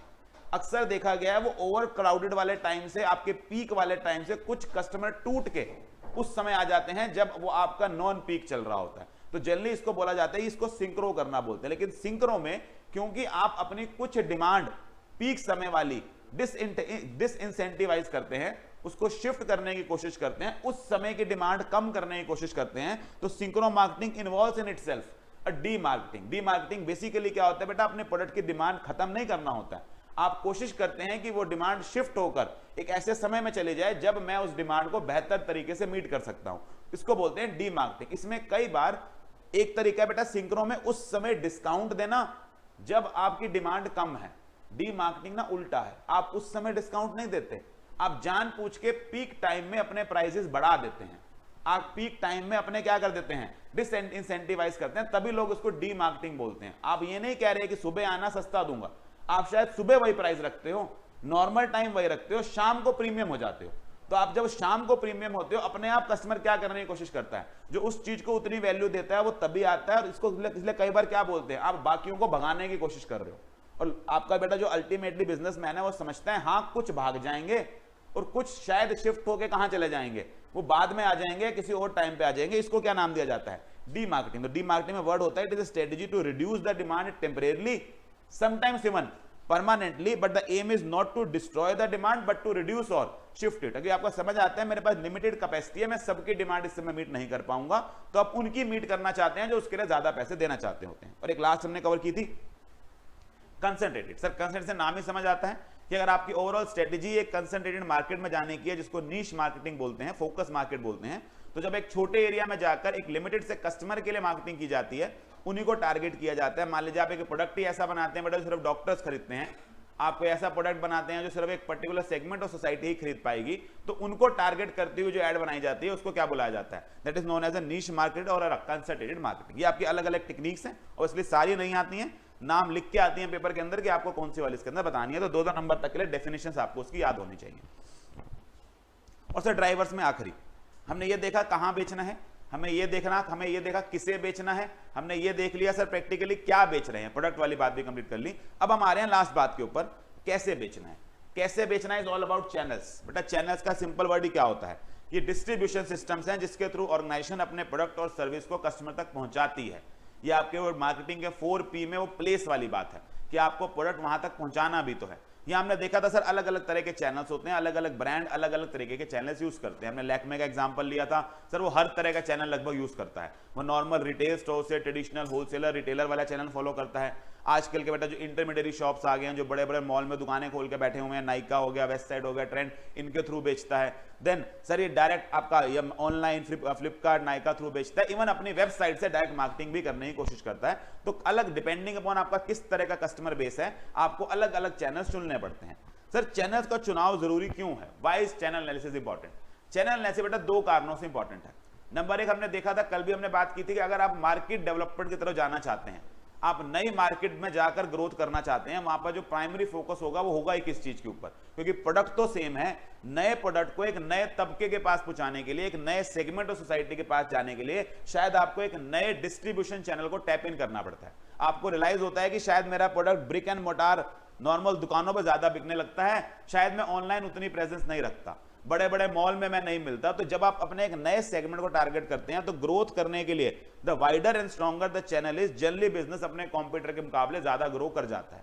दूसरा सर, जितना अच्छा आपका डिस्ट्रीब्यूशन चैनल होता है ना, जितनी आपको उस पर पकड़ होती है, जितना स्ट्रॉन्ग आप उस पर होल्ड कंट्रोल रखते हैं, अक्सर हमने देखा था पीछे बैरियर टू एंट्री में एक्सेस टू डिस्ट्रीब्यूशन चैनल बेटा एक बैरियर टू एंट्री के रूप में काम करता है। अगर आप एक एग्जिस्टिंग प्लेयर हैं और एक अच्छा डिस्ट्रीब्यूशन नेटवर्क बना के बैठे हैं ना, तो नए प्लेयर के लिए उस मार्केट में आकर कस्टमर को सामान बेचना मुश्किल हो जाता है। तो ये दो कारण हैं जिनकी वजह से आपका चैनल एनालिसिस क्या होता है, इंपॉर्टेंट। तो पहले हमने देखा चैनल्स होते क्या हैं, आपको एग्जांपल देना पड़ेगा, क्यों जरूरी है, 2 मार्क्स का वो बन जाता है। और साथ में से फिर 3 मार्क्स का क्वेश्चन और बनता है कि चैनल कितने तरह के होते हैं। तो जनरली पेपर में 5 मार्क्स का आता है। आप अगर क्वेश्चन बैंक देखेंगे तो उसमें आखिरी में 2-3 बार क्वेश्चन आ चुका है पिछले 2-1 सालों में। आरटी में भी आया, एमटी में भी सेम पूरा पर आता है। What do you mean by channels, why is channel analysis important, explain different types of channels जो कंपनी इस्तेमाल करती है। 3 तरह के बेटा चैनल्स होते हैं। नंबर 1 हमने नाम दिया था सेल्स चैनल। सेल्स चैनल क्या होता है सर, ये वो सब कुछ होता है, आपके शोरूम, आपके वहां खड़े हुए सेल्स पर्सन, आपकी वेबसाइट, उसका डिजाइन, जिसका पर्पस कस्टमर के साथ इंटरेक्ट कर कर उसे प्रोडक्ट बेचना होता है। तो जो सेल्स वाला काम है, जहां से वर्ड निकल के आ रहा है कस्टमर को एक्चुअल में क्या करना, प्रोडक्ट बेचना, वो सारे काम जो आप करते हैं वो किस कैटेगरी में आते हैं, sales channel. Sir sales channel एक तरह से आगे दिखने वाला पार्ट होता है। दिखने वाला पार्ट कस्टमर से इंटरेक्ट करता है, वो ओवरऑल एनवायरनमेंट क्रिएट करता है, वो वेबसाइट होती है, उसको एक तरह से ट्रेन करना पड़ता है कि प्रोडक्ट के कौन से फीचर बताने हैं, ये सब सेल्स चैनल है। फिर सर सेल्स चैनल के ना एक बार आपने प्रोडक्ट बेच दिया तो बैकएंड पे एक चैनल काम करता है, उसे बोलते हैं product channel. Product channel basically बेटा प्रोडक्ट की मूवमेंट से रिलेटेड है। कई बार उस शोरूम तक प्रोडक्ट पहुंचाना, या कई बार तो ये हालत होती है कि आपको वो प्रोडक्ट कस्टमर के घर तक पहुंचाना पड़ता है। तो वो जो ट्रांसपोर्टर्स, वो जो कुरियर कंपनीज बीच में इस्तेमाल होंगी, वो जो प्रोडक्ट के हैंडलर्स इस्तेमाल होंगे, वो सब किस कैटेगरी में आते हैं, प्रोडक्ट चैनल में। और कई प्रोडक्ट ऐसे होते हैं बेटा वो इन दोनों के बाद भी एक तीसरी चीज मांगते हैं। वो ना केवल सेल्स पे बात करते हैं, वो ना केवल पीछे प्रोडक्ट की मूवमेंट पे बात करते हैं, बल्कि प्रोडक्ट को बिक जाने के बाद कस्टमर के घर तक इंस्टॉल करवाना पड़ता है, उसकी एक ट्रेनिंग देनी पड़ती है, उसकी शायद कुछ आफ्टर सेल्स सर्विसेज देनी पड़ती हैं। ये वाला पार्ट क्या कहलाता है, सर्विस चैनल। तो हमने कहा जी बेसिकली चैनल 3 तरह के होते हैं, प्रोडक्ट बेचने वाले, प्रोडक्ट पहुंचाने वाले, और प्रोडक्ट को पहुंचाने के बाद उसकी नेसेसरी सर्विसेज देने वाले, जिसमें इंस्टॉलेशन, ट्रेनिंग हो सकती है, आफ्टर सेल सर्विस हो सकती है, ये सब इसमें आ जाता है। तो 3 तरह के हमारे पास क्या होते हैं फिर चैनल। तो बेटा चैनल का 5 नंबर का पूरा क्वेश्चन, चैनल होता क्या है, चैनल एनालिसिस क्यों जरूरी है, और चैनल कितने तरह के होते हैं, सेल्स के होते हैं, आपके प्रोडक्ट के होते हैं, और किस तरह के होते हैं, सर्विस के। लास्ट में आप एक कंक्लूजन दे सकते हैं कि यस, किसी भी ऑर्गेनाइजेशन को एक्सपैंड करने के लिए, बिजनेस को करंट ज्योग्राफी से बाहर ले जाने के लिए चैनल की जो डिस्ट्रीब्यूशन है, जो डिस्ट्रीब्यूशन नेटवर्क है, उसके ऊपर काम करने की बहुत जरूरत होती है। तो एक लास्ट में कंक्लूजन के रूप में लाइन डाल सकते हैं। डन, सेल्स चैनल हो जाएंगे वो ट्रांसपोर्टर जो कुरियर वाला है या आपका खुद के ट्रक वाले हैं, वो प्रोडक्ट चैनल हो जाएंगे। ठीक है जी, नेक्स्ट डन बेटा, ड्राइवर्स वाला पार्ट। अब आ रहे हैं इसके अंदर अपने लास्ट पार्ट के ऊपर, जहां हमने बेटा पहले बात करनी है कोर कॉम्पिटेंसीज क्या होती है और स्वॉट एनालिसिस, और आखिरी टॉपिक हमारे पास ये है कॉम्पिटिटिव एडवांटेज और माइकल पोर्टर के दिए हुए 3 तरीके। कोर कॉम्पिटेंस क्या होता है, कोर कॉम्पिटेंस हमने देखा था सर, कोर कॉम्पिटेंस किसी भी इंडस्ट्री में कॉम्पिटिटिव एडवांटेज लाने का सोर्स होता है। बेसिकली हमने देखा था कॉम्पिटिटिव एडवांटेज आता कहां से है सर, कॉम्पिटिटिव एडवांटेज आता है हमारे रिसोर्सेज से, हमारी कैपेबिलिटीज से। तो आपके वो रिसोर्सेज, आपकी वो कैपेबिलिटीज जो आपकी स्ट्रेंथ हैं, जो किसी और से कोई और शेयर नहीं करता, जो आपके लिए यूनिक हैं, उनको जनरली क्या नाम दिया जाता है? Those are known as core competencies. तो कोर कॉम्पिटेंसीज होती क्या है? हमने कहा these are the capabilities that serve as a source of competitive advantage. किसी भी ऑर्गेनाइजेशन की स्ट्रेंथ होती है जो कोई और शेयर नहीं करता है, बेसिकली किसी भी बिजनेस के लिए कॉम्पिटिटिव एडवांटेज अचीव करने के लिए बहुत क्रिटिकल होती हैं। और लास्ट में मैं देखा सर बेसिकली ये होता है, ये कुछ भी ऐसा काम होता है which the firm does best, जो आप अपने कॉम्पिटिटर से बेहतर कर लेते हैं, उसको आपकी कोर कॉम्पिटेंसी बोली जाती है। इसलिए इंटरनल एनवायरनमेंट की बात आती है, ये मेरी खुद की कैपेबिलिटी है, इनहेरेंट स्ट्रेंथ है मेरी। एक क्वेश्चन इसके अंदर सर बनता था, हमारे पास कोर कॉम्पिटेंसीज बिल्ड करने के लिए क्या कुछ चाहिए? इसके लिए बेटा हमने लर्निंग स्किल बनाई थी, we are costly and non substitutable. 4 बातें चाहिए। वी क्या होता था? वैल्यूएबल। ये एक ऐसी स्ट्रेंथ होनी चाहिए जो सिर्फ आपकी स्ट्रेंथ बनकर रह जाए, उससे कोई मतलब नहीं है। स्ट्रेंथ वो होनी चाहिए जो मार्केट में आ रही अपॉर्चुनिटीज को कैप्चर करने में मदद करे और कस्टमर तक वैल्यू पहुंचाने में मदद करे। तो अगर कस्टमर उस स्ट्रेंथ से कुछ वैल्यू गेन करता है, आप मार्केट में उसका इस्तेमाल कर कुछ बना सकते हैं, उस स्ट्रेंथ को जनरली क्या बोला जाता है? Core competency. तो वैल्यूएबल होनी चाहिए। दूसरी, रेयर होनी चाहिए, सबके पास नहीं होनी चाहिए। अगर सबके पास है तो फिर वो क्या नहीं है? वो कोर कॉम्पिटेंस नहीं है। दूसरा, शायद आज सबके पास नहीं है, वो इमिटेट नहीं होनी चाहिए, कॉस्टली टू इमिटेट होनी चाहिए। और अक्सर किस नेचर की होनी चाहिए? नॉन सब्सटीट्यूटेबल, कि मार्केट में आसानी से उसका क्या नहीं आएगा? सब्सटीट्यूट नहीं आएगा। तो अगर एक आपकी स्ट्रेंथ ये 4 बातें पूरी करती है, वैल्यूएबल है, रेयर है, कॉस्टली टू इमिटेट है और नॉन सब्सटीट्यूटेबल है, तो अक्सर वो एक कोर कॉम्पिटेंसी बन जाएगी। फिर सर कोर कॉम्पिटेंस में ना 2 ऑथर भी आपको नाम याद रखने होते हैं, एक सीके पलाद और दूसरा गैरी हैमल। तो सीके पलाद और गैरी हैमल वैसे तो बेटा बात सेम ही कह रहे थे कि हाँ बेसिकली कोर कॉम्पिटेंस आपका कोई फंक्शन होता है, कोई एक्टिविटी होती है जो आप बाकियों से बेहतर परफॉर्म करते हैं। बट उन्होंने बात को ना थोड़ा सा आगे बढ़ाया था। उन्होंने कहा था जी अक्सर हमने देखा है कि एक स्किल, एक कैपेबिलिटी, अकेली कोर कॉम्पिटेंसी ज्यादा लंबे समय नहीं चल पाती। तो अक्सर कोर कॉम्पिटेंसीज एक ऑर्गेनाइजेशन की कई सारे फंक्शंस, जब बहुत सारे फंक्शंस वो अपने कॉम्पिटिटर से बेहतर कर लेता है। इन अदर वर्ड्स ये इफेक्ट ये कहते हैं ना, ये कंबाइंड लर्निंग का इफेक्ट होता है। जब आप कई सारे काम अच्छे कर लेते हैं, कई सारे स्किल्स और कैपेबिलिटीज अपने कॉम्पिटिटर के मुकाबले बेहतर लगते हैं, तो वो एक को कॉपी कर भी लेता है, तो आपके पास अभी 3 और पड़े होते हैं, तो आपकी कोर कॉम्पिटेंस लंबी चलती है। तो इस बात के लिए बेटा गैरी हैमल और सीके पलाद थोड़ी सी आपकी किताब से अलग बात करते हैं। वो एक स्किल पे ना फोकस कर वो कई सारे फंक्शंस को टुगेदर अच्छा परफॉर्म करने की बात करते हैं। फिर जब आप गैरी हैमल उनसे पूछते बेटा इनकी किताब में इन्होंने बातें जो लिखी काफी हद तक सेम है। उन्होंने कहा जी कोर कॉम्पिटेंस के लिए पहली बात तो वो कॉम्पिटिटर से अलग होनी चाहिए। कॉम्पिटिटर से अलग कब होगी सर? वही बात, वो यूनिक होनी चाहिए, वो कॉम्प्यूटर के लिए कॉपी करनी आसान नहीं होनी चाहिए। वो बात तो कवर हो गई। नंबर 2, ये भी सेम बात है, वैल्यूएबल होनी चाहिए, कस्टमर को क्या जनरेट करके दे? वैल्यू। तीसरी बात जो हमने देखी थी सर, ये क्या होनी चाहिए? ये बेसिकली एक पर्टिकुलर स्किल या एक्सपर्टीज नहीं होनी चाहिए, ये ऐसी स्किल होनी चाहिए जो पूरी ऑर्गेनाइजेशन के अंदर अलग अलग जगह क्या हुई है? फैली हुई है। यानी कि अलग अलग कामों का इफेक्टिव लर्निंग क्या कराती है? कोर कॉम्पिटेंस कहलाती है। तो जनरली बेटा जब सीके पलाद और गैरी हैमल आता है, आपका मेनली फोकस इस पॉइंट पे होना चाहिए कि सीके पलाद का ये कहना है कि एक सिंगल स्किल नहीं हो सकती, सिंगल कैपेबिलिटी नहीं हो सकती, ये कई सारे स्किल और कैपेबिलिटीज का क्या होगा? कॉम्बिनेशन होगा। तो ये आपके पास 2 क्वेश्चन है इसके अंदर। सीके पलाद गैरी हैमल तब तक नहीं बताना जब तक वो पूछे ना। अगर वो ना पूछता, अगर नहीं पूछता तो सिंपल कोर कॉम्पिटेंसी क्या होती है 3 लाइनों में डिफाइन करिए।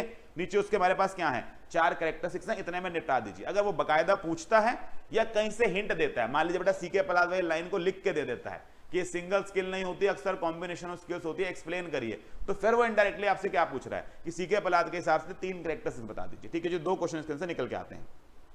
देन आखिरी बात सर, ये सारा इंटरनल एनालिसिस हमने कर लिया, ये किया क्यों? क्योंकि बेटा एक्सटर्नल हम पहले कर बैठे थे, इंटरनल हमने यहां किया, तो अल्टीमेटली लास्ट में क्या आता है? एक प्लानिंग टूल जिसको हम क्या बुलाते हैं? स्वॉट एनालिसिस। इसका पर्पस क्या है कि सर ऑर्गेनाइजेशन के लिए अलग अलग स्ट्रेटेजिक ऑप्शंस ढूंढे जाते हैं, क्या क्या स्ट्रेटेजीज अडॉप्ट करनी है, और उसके लिए हम एग्जामिनेशन करते हैं अपनी ऑर्गेनाइजेशन की स्ट्रेंथ, वीकनेस, अपॉर्चुनिटीज और थ्रेट्स का। तो बेसिकली स्वॉट एनालिसिस कुछ नहीं है बेटा, एक टूल है जो ऑर्गेनाइजेशन को अंडरस्टैंडिंग लेने में मदद करता है अपनी एक्सटर्नल और इंटरनल एनवायरनमेंट में, और आपको अलग अलग ऑप्शंस में से आपके लिए जो बेस्ट ऑप्शंस है वो आइडेंटिफाई करने में हेल्प करता है। फिर सर हमने यहाँ पर ना ये बताना होता है कि जो आपकी इंटरनल एनवायरनमेंट है वो आपको स्ट्रेंथ और वीकनेस देती है, जो एक्सटर्नल एनवायरनमेंट है वो आपके लिए क्या लेके आएगी? अपॉर्चुनिटी और थ्रेट। चारों को एक एक लाइन में डिफाइन कर दीजिए। स्ट्रेंथ क्या होता है सर? किसी भी ऑर्गेनाइजेशन की इनहेरेंट कैपेबिलिटी, वो काम जो बाकियों से बेहतर कर लेती है। ये आपके अच्छे रिसोर्सेज हो सकते हैं, अच्छी मैन पावर हो सकती है, बढ़िया टेक्नोलॉजी हो सकती है, अच्छी लोकेशन हो सकती है, ह्यूज डिस्ट्रीब्यूशन नेटवर्क हो सकता है, ये सब स्ट्रेंथ होती है। सब इनका उल्टा कर दो, इनहेरेंट लिमिटेशंस, आउटडेटेड टेक्नोलॉजी होना, मैन पावर बहुत ओल्ड होना या आउटडेटेड होना, डिस्ट्रीब्यूशन नेटवर्क बहुत छोटा होना, फाइनेंशियल रिसोर्सेज कमी होना, सब वीकनेसेस हैं। देन सर मार्केट से आएंगे हमारे पास फेवरेबल कंडीशंस, उनको अपॉर्चुनिटीज बोला जाता है, एंड मार्केट से आती हैं अनफेवरेबल कंडीशंस, उन्हें थ्रेट्स बोला जाता है। तो एक एक लाइन में फिर मैंने आपको बताया था कि इस तरह का बॉक्स बना के दे दीजिएगा, एक में स्ट्रेंथ, एक में वीकनेस, एक में अपॉर्चुनिटी, एक में थ्रेट, नीचे दो दो क्या लिख दीजिए, एग्जांपल लिख दीजिए। फिर सर क्योंकि अकेला कभी नहीं आएगा, साथ में आपको क्या कवर करना है, स्वॉट एनालिसिस क्यों किया जाता है। स्वॉट एनालिसिस हमने एग्जांपल हमने लर्निंग स्किल बनाई थी एफसीआई के लिए किया जाता है। एफसीआई क्या था सर, नंबर एक, ये फ्रेमवर्क एक लॉजिकल फ्रेमवर्क प्रोवाइड करता है जिसके अंदर हम इंटरनल और एक्सटर्नल एनवायरनमेंट को स्टडी कर सकते हैं। दूसरा, ये हमें कंपैरेटिव इंफॉर्मेशन देता है, हमें ये मैच करने में मदद करता है, अपनी स्ट्रेंथ को मार्केट की अपॉर्चुनिटीज के साथ कंपेयर करने में मदद करता है। और लास्ट में सब हम क्यों कर रहे हैं, ताकि हम क्या बना सकें, एक अच्छी आइडेंटिफिकेशन करें। तो आई से हमारे पास क्या था, आइडेंटिफिकेशन, स्ट्रेटेजी आइडेंटिफिकेशन में मदद करता है। तो एफसीआई नाम से हमने इसको कवर कर लिया था।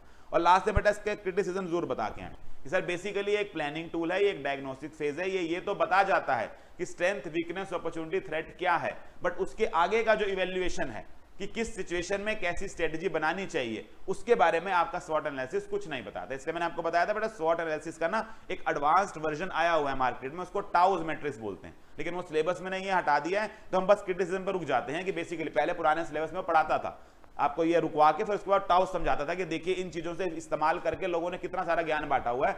स्वॉट एनालिसिस सिर्फ इतना रुक जाता है बताकर कि स्ट्रेंथ क्या है, वीकनेस क्या है, अपॉर्चुनिटी क्या है और थ्रेट क्या है। इसको आप क्रिटिसिज्म में लिख लेंगे कि जनरली ये आपको स्ट्रेंथ वीकनेस तो बताता है लेकिन उनकी इवैल्यूएशन करके नहीं देता है। डन। लास्ट पार्ट जिसके अंदर हमारे पास आया था 6th टॉपिक, कॉम्पिटिटिव एडवांटेज क्या होता है और माइकल पोर्टर के हिसाब से कॉम्पिटिटिव एडवांटेज कैसे आता है। बट अब कॉम्पिटिटिव एडवांटेज की ना काफी सारी बातें आपको कोर कॉम्पिटेंस की भाषा से मैच खाती हुई देंगी, क्योंकि दोनों एक दूसरे रिलेटेड तो हैं। अगर आपकी कोर कॉम्पिटेंस होती है तो आपको क्या मिल जाता है, कॉम्पिटिटिव एडवांटेज। तो कॉम्पिटिटिव एडवांटेज होता है क्या बेटा, सिंपल भाषा में जब आप अपने ऑर्गेनाइजेशन का आपकी ऑर्गेनाइजेशन अपनी राइवल फर्म्स के ऊपर एक गेन ले लेती है, एक एज ले लेती है, उसे बोलते हैं कॉम्पिटिटिव एडवांटेज है। और इसलिए अगर आपके पास कॉम्पिटिटिव एडवांटेज होगा तो आप अपने कॉम्पिटिटर से सुपीरियर परफॉर्म करेंगे। सुपीरियर परफॉर्म जनरली मापा कैसे जाता है, आपकी प्रॉफिटेबिलिटी, आपका जो मार्केट शेयर है वो अक्सर मार्केट में क्या दिखाई देगा, उससे ज्यादा दिखाई देगा। अच्छा, कॉम्पिटिटिव एडवांटेज जनरली आता कैसे, बेटा मेन बात वहीं से है कि कॉम्पिटिटिव एडवांटेज आता कैसे है। कॉम्पिटिटिव एडवांटेज दो जगहों से आता है, वही कैपेबिलिटी, वही रिसोर्सेज, बेटा वही कोर कॉम्पिटेंसीज, वही 4 कैरेक्टरिस्टिक्स कि आपके एडवांटेजेस के अंदर आपके कैपेबिलिटीज में, आपके रिसोर्सेज में 4 कैरेक्टरिस्टिक्स होने चाहिए कि वो आपको कोर कॉम्पिटेंसी, वो आपके कॉम्पिटिटिव एडवांटेज दिलवा पाए। हमने इसको याद कैसे किया था सर, एड का ट्रांसफर करना, ए से क्या था, एप्रोपेबिलिटी। सर सबसे पहले ये देखना होता है कि जिन रिसोर्सेज से, जिन कैपेबिलिटी से आपको एडवांटेज मिलता है वो रिसोर्सेज, वो कैपेबिलिटीज संतुष्ट रहें। ये ना हो कि बेटा पैसा आ रहा है एक्स पर्सन की नॉलेज से, उस एक्स पर्सन को ही आपकी फर्म क्या करती है, बाकियों से कम पे करती है। तो आपको रियलाइज करना होता है कि जो आपकी कोर स्ट्रेंथ है, आपके एक रिसोर्सेज का मेजर चंक भी कहां जाना चाहिए।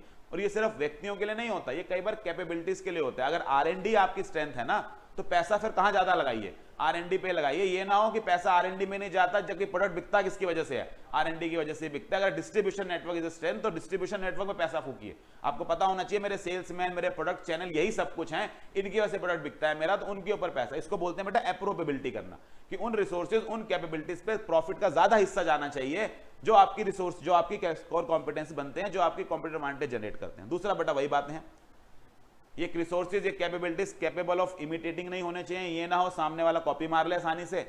ड्यूरेबल होने चाहिए, लंबे लाइफ स्टाइल के, लंबे लाइफ स्पैन के साथ होने चाहिए, आसानी से जल्दी डिटीरिएट होने वाले नहीं होने चाहिए। तो आपको देखना होना है कि आपकी जो टेक्नोलॉजी अगर वो पुरानी हो चुकी है, आपका जो इंफ्रास्ट्रक्चर है वो पुराना हो गया है, आपका जो मैन पावर है वो बुजुर्ग हो गया है, तो आपको समझ आता है ये क्या नहीं रहा, ये ड्यूरेबल नहीं रहा, लॉन्ग रन तक नहीं चल पाएगा ये काम। देन आखिरी, ट्रांसफरेबल नहीं होना चाहिए। जनरली बेटा ये एम्प्लॉइज को लेकर देखा जाता है कि आपका जो, अगर आपका जो कोर कॉम्पिटेंस है वो इस तरह का है कि वो सामने वाला आसानी से कुछ पैसे फालतू देकर अपने पास खींच सकता है, तो अक्सर वो क्या नहीं होगा, वो कॉम्पिटिटिव एडवांटेज नहीं देके जाएगा। तो हमने 4 बातें देखी थी सर, एप्रोपेबिलिटी, इमिटेबिलिटी नहीं होनी चाहिए, ड्यूरेबिलिटी होनी चाहिए और ट्रांसफरेबिलिटी नहीं होनी चाहिए। आपको देखना चाहिए कौन सा होना चाहिए और कौन सा नहीं होना।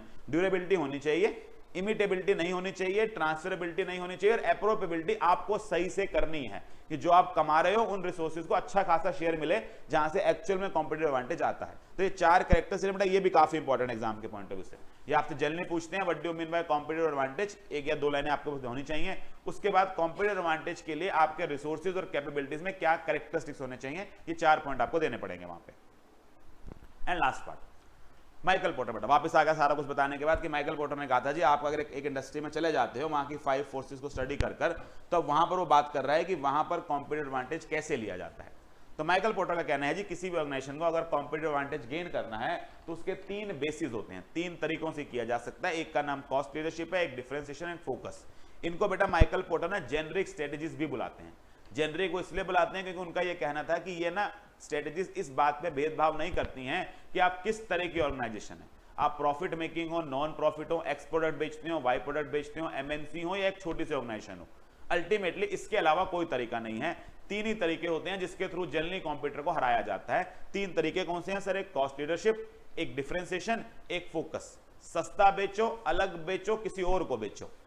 सस्ता बेचो इस कॉस्ट लीडरशिप, अलग बेचो इस डिफरेंशिएशन, जिसको कॉम्पिटिटर नहीं बेच रहा उसको बेचो इस फोकस। सिंपल भाषा में बोले तो सर ये करना कैसे होता है? कॉस्ट लीडरशिप के बारे में बेटा 4 सवाल। कॉस्ट लीडरशिप होती क्या है, कैसे अचीव की जाती है, एडवांटेजेस क्या होते हैं, डिसएडवांटेजेस क्या होते हैं। कॉस्ट लीडरशिप क्या है सर? ये ऐसी स्ट्रेटेजी है जिसका बेसिक आइडिया ये है कि मैं अपने कॉम्पिटिटर को अंडर प्राइस करूंगा, मार्केट शेयर एक्वायर करूंगा और कॉम्पिटिटर को मार्केट से निकाल दूंगा। बेटा आंसर यहीं से स्टार्ट होना चाहिए, पहली लाइन यही होनी चाहिए कि बेसिकली ऐसी स्ट्रेटेजी है जो 3 फिलॉसफी पे टिकी हुई है। सस्ता बेचेंगे, ज्यादा बेचेंगे, कॉम्पिटिटर को भगा देंगे। तो it's a strategy, the basic idea of which is to underprice the competitor, gain market share and sell and drive the some competitor out of the market. अब ये कई प्रिजम्पशंस पे चलती है। पहला सर आप ये मान के चलते हो कि आपके प्रोडक्ट की एक ब्रॉड मास मार्केट है, क्योंकि आप सस्ता बेच के कम कमाने के मूड में हो तो कम कमा के भी तब चला जा सकता है जब बहुत बेच लिया जाए। तो ये प्रोडक्ट ऐसा होना चाहिए जो क्लास बेस्ड प्रोडक्ट नहीं होना चाहिए। It should be a masses product जो हर व्यक्ति इस्तेमाल करता है, ऐसा प्रोडक्ट होना चाहिए। जनरली कॉस्ट लीडरशिप वहां ज्यादा चलती है। नंबर 2 सर आप अपने कस्टमर को एक प्राइस सेंसिटिव कस्टमर मान के बैठे हैं। आप ये मानते हैं कि सस्ता देने पर आपका कस्टमर आप बाकियों को छोड़कर आ जाएगा, आप उसे प्राइस सेंसिटिव मान रहे हैं। आप ये मान रहे हैं कि वो ब्रांड कॉन्शियस कस्टमर नहीं है, वो आसानी से एक ब्रांड से दूसरे ब्रांड पर शिफ्ट हो जाएगा, उसको कोई लॉयल्टी नहीं है ब्रांड को लेकर, वो सिर्फ पैसे को देखता है, सस्ता दो तो पुराने को छोड़ आएगा। तो 3 प्रिजम्पशंस, बड़ी मार्केट है, प्राइस सेंसिटिव कस्टमर है, ब्रांड लॉयल्टी खत्म है। चौथा, आपका कॉम्पिटिटर सस्ता नहीं बना पाएगा। इस प्रिजम्पशन के ऊपर आप इस स्ट्रेटेजी को चलाते हैं। जब बेटा ये इस स्ट्रेटेजी पे चलाते हैं तो आपको ध्यान क्या रखना है, आपकी कॉस्ट लीडरशिप स्ट्रेटेजी एक ऐसी बीमारी है, ये कह लीजिए एक ऐसी चीज है जो आपको अपनी कंपनी के हर ऑर्गन में फैलानी पड़ेगी। इसके लिए वर्ड क्या इस्तेमाल किया है, इट परमिएट्स द एंटायर फर्म, जिसे कहते हैं ना रग रग में घुस जानी चाहिए। तो आपको हर काम में क्या करनी पड़ेगी, कॉस्ट लीडरशिप करनी पड़ेगी। फिर भले वो परचेजिंग हो, भले वो ट्रांसपोर्टेशन हो, भले वो ऑपरेशंस हो, भले वो एचआर हो, भले वो मार्केटिंग हो, भले वो आर&डी हो, हर जगह ये फैलेगी, तब जाकर क्या आ पाएगी, कॉस्ट लीडरशिप अचीव हो पाएगी। हो गया इंट्रोडक्शन वाला पार्ट। फिर सर इसमें जो हमने प्रिजम्पशंस लिखी थी इन्हीं का उल्टा क्या बन जाता है, रिस्क। कि स्ट्रेटेजी का रिस्क क्या है सर? पहला रिस्क, मेरी पहली प्रिजम्पशन हिल जाए कि कॉम्पिटिटर क्या करना शुरू करे, रिएक्ट करना शुरू करे, इमिटेट करना शुरू करे, वो भी उसी कॉस्ट पे बनाने लग जाए जिसपे मैं बनाता हूं, उसी प्राइस पे बेचने लग जाए जिसपे मैं बेचता हूं, ना वो कमाएगा ना मैं कमाऊंगा, पूरा ओवरऑल प्रॉफिट गिर जाएगा। नंबर 2, बेटा अच्छा प्रोडक्ट आ जाए मार्केट में। मेरी सबसे बड़ी दुश्मन होती है डिफरेंशिएशन। अगर मार्केट के अंदर कोई टेक्नोलॉजी का ब्रेक थ्रू आ गया तो कस्टमर शायद सस्ते के चक्कर में आउटडेटेड प्रोडक्ट तो नहीं खरीदेगा। एंड नंबर 3, बेटा हर समय बायर प्राइस सेंसिटिव रहे ऐसा नहीं होता है। कई बार ऐसे मौके आते हैं कि बायर क्या नहीं रहता, प्राइस सेंसिटिव, उसका मन करता है, उसका कुछ ऐसा मौका आ जाता है लाइफ में जब वो क्या करता है, वो आपके प्रोडक्ट से स्विंग होकर एक ऐसे प्रोडक्ट तरफ चला जाता है जो कंपैरेटिवली महंगा होगा बट शायद कुछ अलग कैरेक्टरिस्टिक्स देता होगा। तो ये 3 रिस्क है। उन्हीं प्रिजम्पशंस के उल्टे क्या हैं, रिस्क हैं। जनरली इसमें पूछे जाने वाला क्वेश्चन, किसी भी ऑर्गेनाइजेशन को कॉस्ट लीडरशिप स्ट्रेटेजी कैसे अचीव होती है, इसके बेटा हमने लर्निंग स्किल बनाई थी। आपको सॉफ्टवेयर रहना पड़ता है। सॉफ्टवेयर के हमारे पास क्या था, एस से स्टैंडर्डाइजेशन ऑफ प्रोडक्ट्स करना पड़ता है। हर प्रोडक्ट की बनाने की जो कॉस्ट है वो बिल्कुल डिट्टो सेम होनी चाहिए। इसको क्या बोलते हैं, स्टैंडर्डाइजेशन ऑफ प्रोडक्ट करना। देन रिसोर्सेज की ऑप्टिमम यूटिलाइजेशन करनी पड़ती है, किसी तरह की वेस्टेज नहीं होनी चाहिए, हर रिसोर्स अपनी पूरी कैपेसिटी पर रन करे। एफ, डिमांड का फोरकास्ट करना पड़ता है, क्योंकि बेटा डिमांड की कमी हमें समझ आता है, फोरकास्टिंग की कमी बड़ी दिक्कत पैदा करती है। कम बनाओ तो कस्टमर चला जाएगा, वो मैं बर्दाश्त नहीं कर पाऊंगा, मुझे मास स्केल करनी है। ज्यादा बना दूं तो वेस्टेज हो जाएगी, वो मैं बर्दाश्त नहीं कर सकता क्योंकि मेरी कॉस्टिंग बढ़ेगी। तो आपको फोरकास्टिंग ऑफ डिमांड एक्यूरेट करनी है। 3, टी से टेक्नोलॉजीज लानी है ऐसी जो कॉस्ट सेविंग में मदद करे। तो भले एक टाइम खर्चा हो जाए बट आपको मैथमेटिक्स करनी पड़ती होगी कि एक टाइम का खर्चा आने वाले टाइम में मेरी कॉस्ट को क्या कर देगा, मैसिवली गिरा देगा। तो कॉस्ट सेविंग टेक्नोलॉजीज में इन्वेस्ट करिए। ई, इकोनॉमीज ऑफ स्केल पे काम करिए। तो अक्सर ये काम तभी है बेटा, मास मार्केट में जाओ, ज्यादा बनाओ, सस्ता बनेगा। तो you need to work on economies of scale. और आर से हमारे पास क्या था, एक चीज से बच के रहना है। रेजिस्टेंस टू डिफरेंशिएशन, रोज रोज नया नया चीज नहीं बना पाओगे, सेम चीज बार बार बनानी पड़ेगी, मास पे बनानी पड़ेगी। तो हमने कहा जी 5-6 फैक्टर, स्टैंडर्डाइजेशन चाहिए, ऑप्टिमलाइजेशन चाहिए, फोरकास्ट चाहिए, कॉस्ट सेविंग टेक्नोलॉजीज चाहिए, इकोनॉमिस्ट चाहिए, एंड लास्ट में रेजिस्टेंस टू चेंज चाहिए। तो आपको सॉफ्टवेयर रहना पड़ता है। फिर सर कॉस्ट लीडरशिप कर भी लो ना, इसके कुछ डिसएडवांटेज हैं। इसको हमने बेटा चैट नाम से कवर किया था। सी से हमारे पास आया था, सबसे बड़ी मुसीबत है मेरा कॉम्पिटिटर, अगर वो इमिटेट करेगा, वो उसी कॉस्ट पर आ जाएगा, तो स्ट्रेटेजी वहीं खत्म। एच बेटा हायर सेल्स चाहिए। अगर प्रोडक्ट की हायर सेल्स ही नहीं आती हैं, मार्केट ही इतनी बड़ी नहीं है, हर कोई खरीदता ही नहीं है उस प्रोडक्ट को, ये स्ट्रेटेजी फ्लॉप हो जाएगी। ए से सर हमारे पास क्या आया था? ए से सर हमारे पास आया था कि हमारे पास एडवर्टीजमेंट, हमने एग्जांपल लिया था कि आप अपने कॉस्ट लीडरशिप के चक्कर में कई सारे क्रूशियल काम जैसे एडवर्टीजमेंट, कस्टमर एनालिसिस, मार्केट की स्टडी, R&D, ये कामों को इग्नोर करने लग जाते हैं क्योंकि आप पैसा बचाना चाहते होते हैं और ये काम जनरली लॉन्ग रन में नुकसान पहुंचाएंगे। और टी टेक्नोलॉजी, बेटा अगर टेक्नोलॉजी में चेंज आ गया तो स्ट्रेटजी फ्लॉप हो जाएगी। तो चैट नाम से आपको याद रखना है, कॉम्पिटिटर, हायर सेल नहीं आती कई बार, एडवर्टीजमेंट सिर्फ इंडिकेशन है कि कई सारे इंपॉर्टेंट काम आप करना भूल जाते हो चक्कर में और टेक्नोलॉजी चेंज हो जाती है। और लास्ट में बेटा माइकल पोर्टर ने अपने 5 फोर्सेस को ये कैसे हैंडल करने में मदद करती है वो बताया। राइवलरी में उन्होंने कहा जी क्योंकि आप सस्ता बनाते हो, आपके पास एक एडवांटेज है इकोनॉमिक्स का, जनरली आपका जो कॉम्पिटिटर है वो आपके साथ प्राइस वॉर में नहीं लड़ेगा, तो आप इस एडवांटेज की वजह से कि आप उसे सस्ता बनाकर सस्ता बेच सकते हो, अपने कॉम्पिटिटर को कंट्रोल में रखते हो कि वो आपसे प्राइस वॉर में नहीं छिड़ता है। नंबर 2 सर बायर की बार्गेनिंग पावर घट जाती है क्योंकि आप जैसे प्राइस पर आप जैसा सामान कोई देने को अवेलेबल नहीं होता, सारे कॉम्पिटिटर उससे महंगा बेच रहे होते हैं, आप सस्ता बेचते हो, इस वजह से क्या हो जाती है, बार्गेनिंग पावर कम हो जाती है। ठीक है। तीसरा बेटा सप्लायर्स वाला काम, सप्लायर्स वाली बात पे बात करें तो सप्लायर्स क्या देखे थी, बार्गेनिंग पावर। सर सप्लायर की बार्गेनिंग पावर क्या होती है, हद से हद क्या करती है, कॉस्ट बढ़ाती है आपकी। तो हमने कहा जी इस केस में क्या होगा, सप्लायर अगर बार्गेनिंग पावर रखेगा भी सही और कॉस्ट बढ़ा भी लेगा तो भी, क्योंकि मैं ऑलरेडी इस मार्जिन पे खेल रहा हूं कि कॉम्पिटिटर 10 का बनाता है, मैं 6 का बनाता हूं, मैं 7 का बनाता हूं, तो मेरी थोड़ी सी कॉस्ट अगर बढ़ भी जाएगी तो मुझे प्राइस नहीं बढ़ाना पड़ता, मैं बिना प्राइस को पास ऑन किए अपने उस कह लीजिए बर्डन को, उस हिट को बियर कर सकता होता हूं। इस वजह से सप्लायर की बार्गेनिंग पावर को आप टैकल कर लेते हो।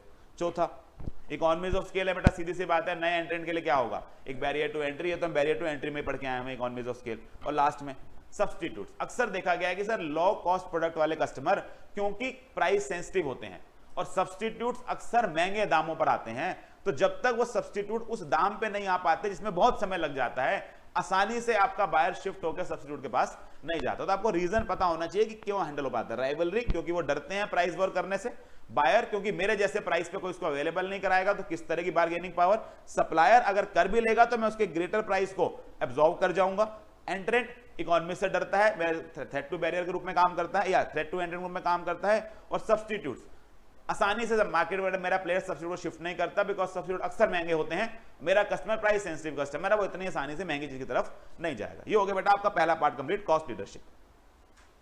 Coming to second, differentiation. क्या कहानी है सर, अगेन ये भी ब्रॉड मास स्ट्रेटेजी है, इसको फोकस के मुकाबले देखें तो मैं छोटा तबके की तरफ यहां भी नहीं जा रहा, मैं कोई यूनिक प्रोडक्ट नहीं, या कह लीजिए एक यूनिक डिमांड करने मीट नहीं चला, मैं भी एक मास प्रोडक्ट बनाने निकला हूं, बट उस मास प्रोडक्ट को बेचने का मेरा तरीका अलग है।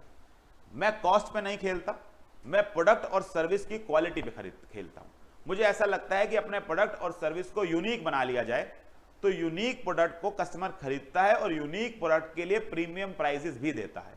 तो जनरली ये स्ट्रेटजी ऐसी है बेटा, जो product design, brand image, feature, technology, इन पे फोकस कर कर अपने आपके प्रोडक्ट या सर्विस को ऐसा बनाना चाहेगी जो कस्टमर्स को कैसा लगे, यूनिक लगे, और यूनिक प्रोडक्ट के लिए कस्टमर आप क्या चार्ज करने के मूड में है, प्रीमियम प्राइस चार्ज करने के मूड में है। तो सर इसकी स्ट्रेटजी के रिस्क क्या क्या है।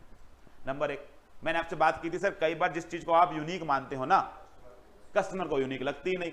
आपको ऐसे फीचर प्रोडक्ट में डाल के बैठ गए जिसके तुम पैसे लेने के मूड में हो, कस्टमर आके कहता है क्या करो इस फीचर का, तो he doesn't find it unique, तो आपको उसके लिए क्या नहीं देने को तैयार है, प्रीमियम प्राइस देने को तैयार नहीं है। या सर आप कब तक यूनिक करते रहोगे, आपका कॉम्पिटिटर उसे क्या कर लेता है, कॉपी मार लेता है, तो यूनिकनेस खत्म हो जाती है। दो मेजर रिस्क रहते हैं, एक कस्टमर दुखी करता है, दूसरा कॉम्पिटिटर दुखी करता है।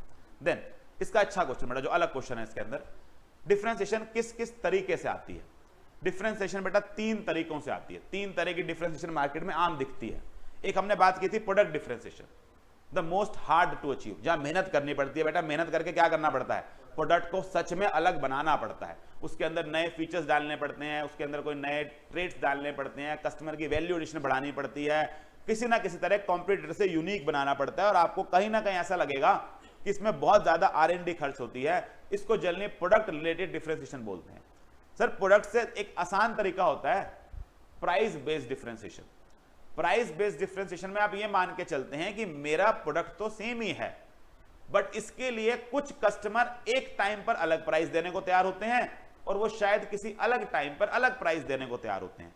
तो आप उसी चीज के अलग अलग समय पर अलग अलग क्लास के लिए अलग अलग प्राइस चार्ज करना शुरू कर देते हो। तो सर हमने इसके अंदर अर्ली बर्ड ऑफर की बात की थी, प्री लॉन्च ऑफर्स की बात की थी, किसी गाड़ी की प्री बुकिंग की बात की थी, या इवन एक ही थिएटर के अंदर एक ही बस के अंदर अलग अलग क्लासेस बनाने की बात की थी। बिकॉज आप समझते हैं कि सर कुछ कस्टमर ऐसे होते हैं जो हमेशा क्या करना चाहते होते हैं, दूसरे से ज्यादा विलिंग होते हैं, तो आप खुद ही उन्हें क्या कर देते हैं, एक ही सर्विस के लिए एक ही क्वालिटी ऑफ प्रोडक्ट के लिए अलग अलग प्राइस क्या कर देते हैं, तय कर देते हैं, अलग अलग समय पे तय कर देते हैं कि आपको लगता है कि इस समय अलग प्राइस देंगे, उस दूसरे समय, जबकि सर्विस क्या होती है, बिल्कुल सेम होती है। इसको प्राइस डिफरेंशिएशन बोलते हैं।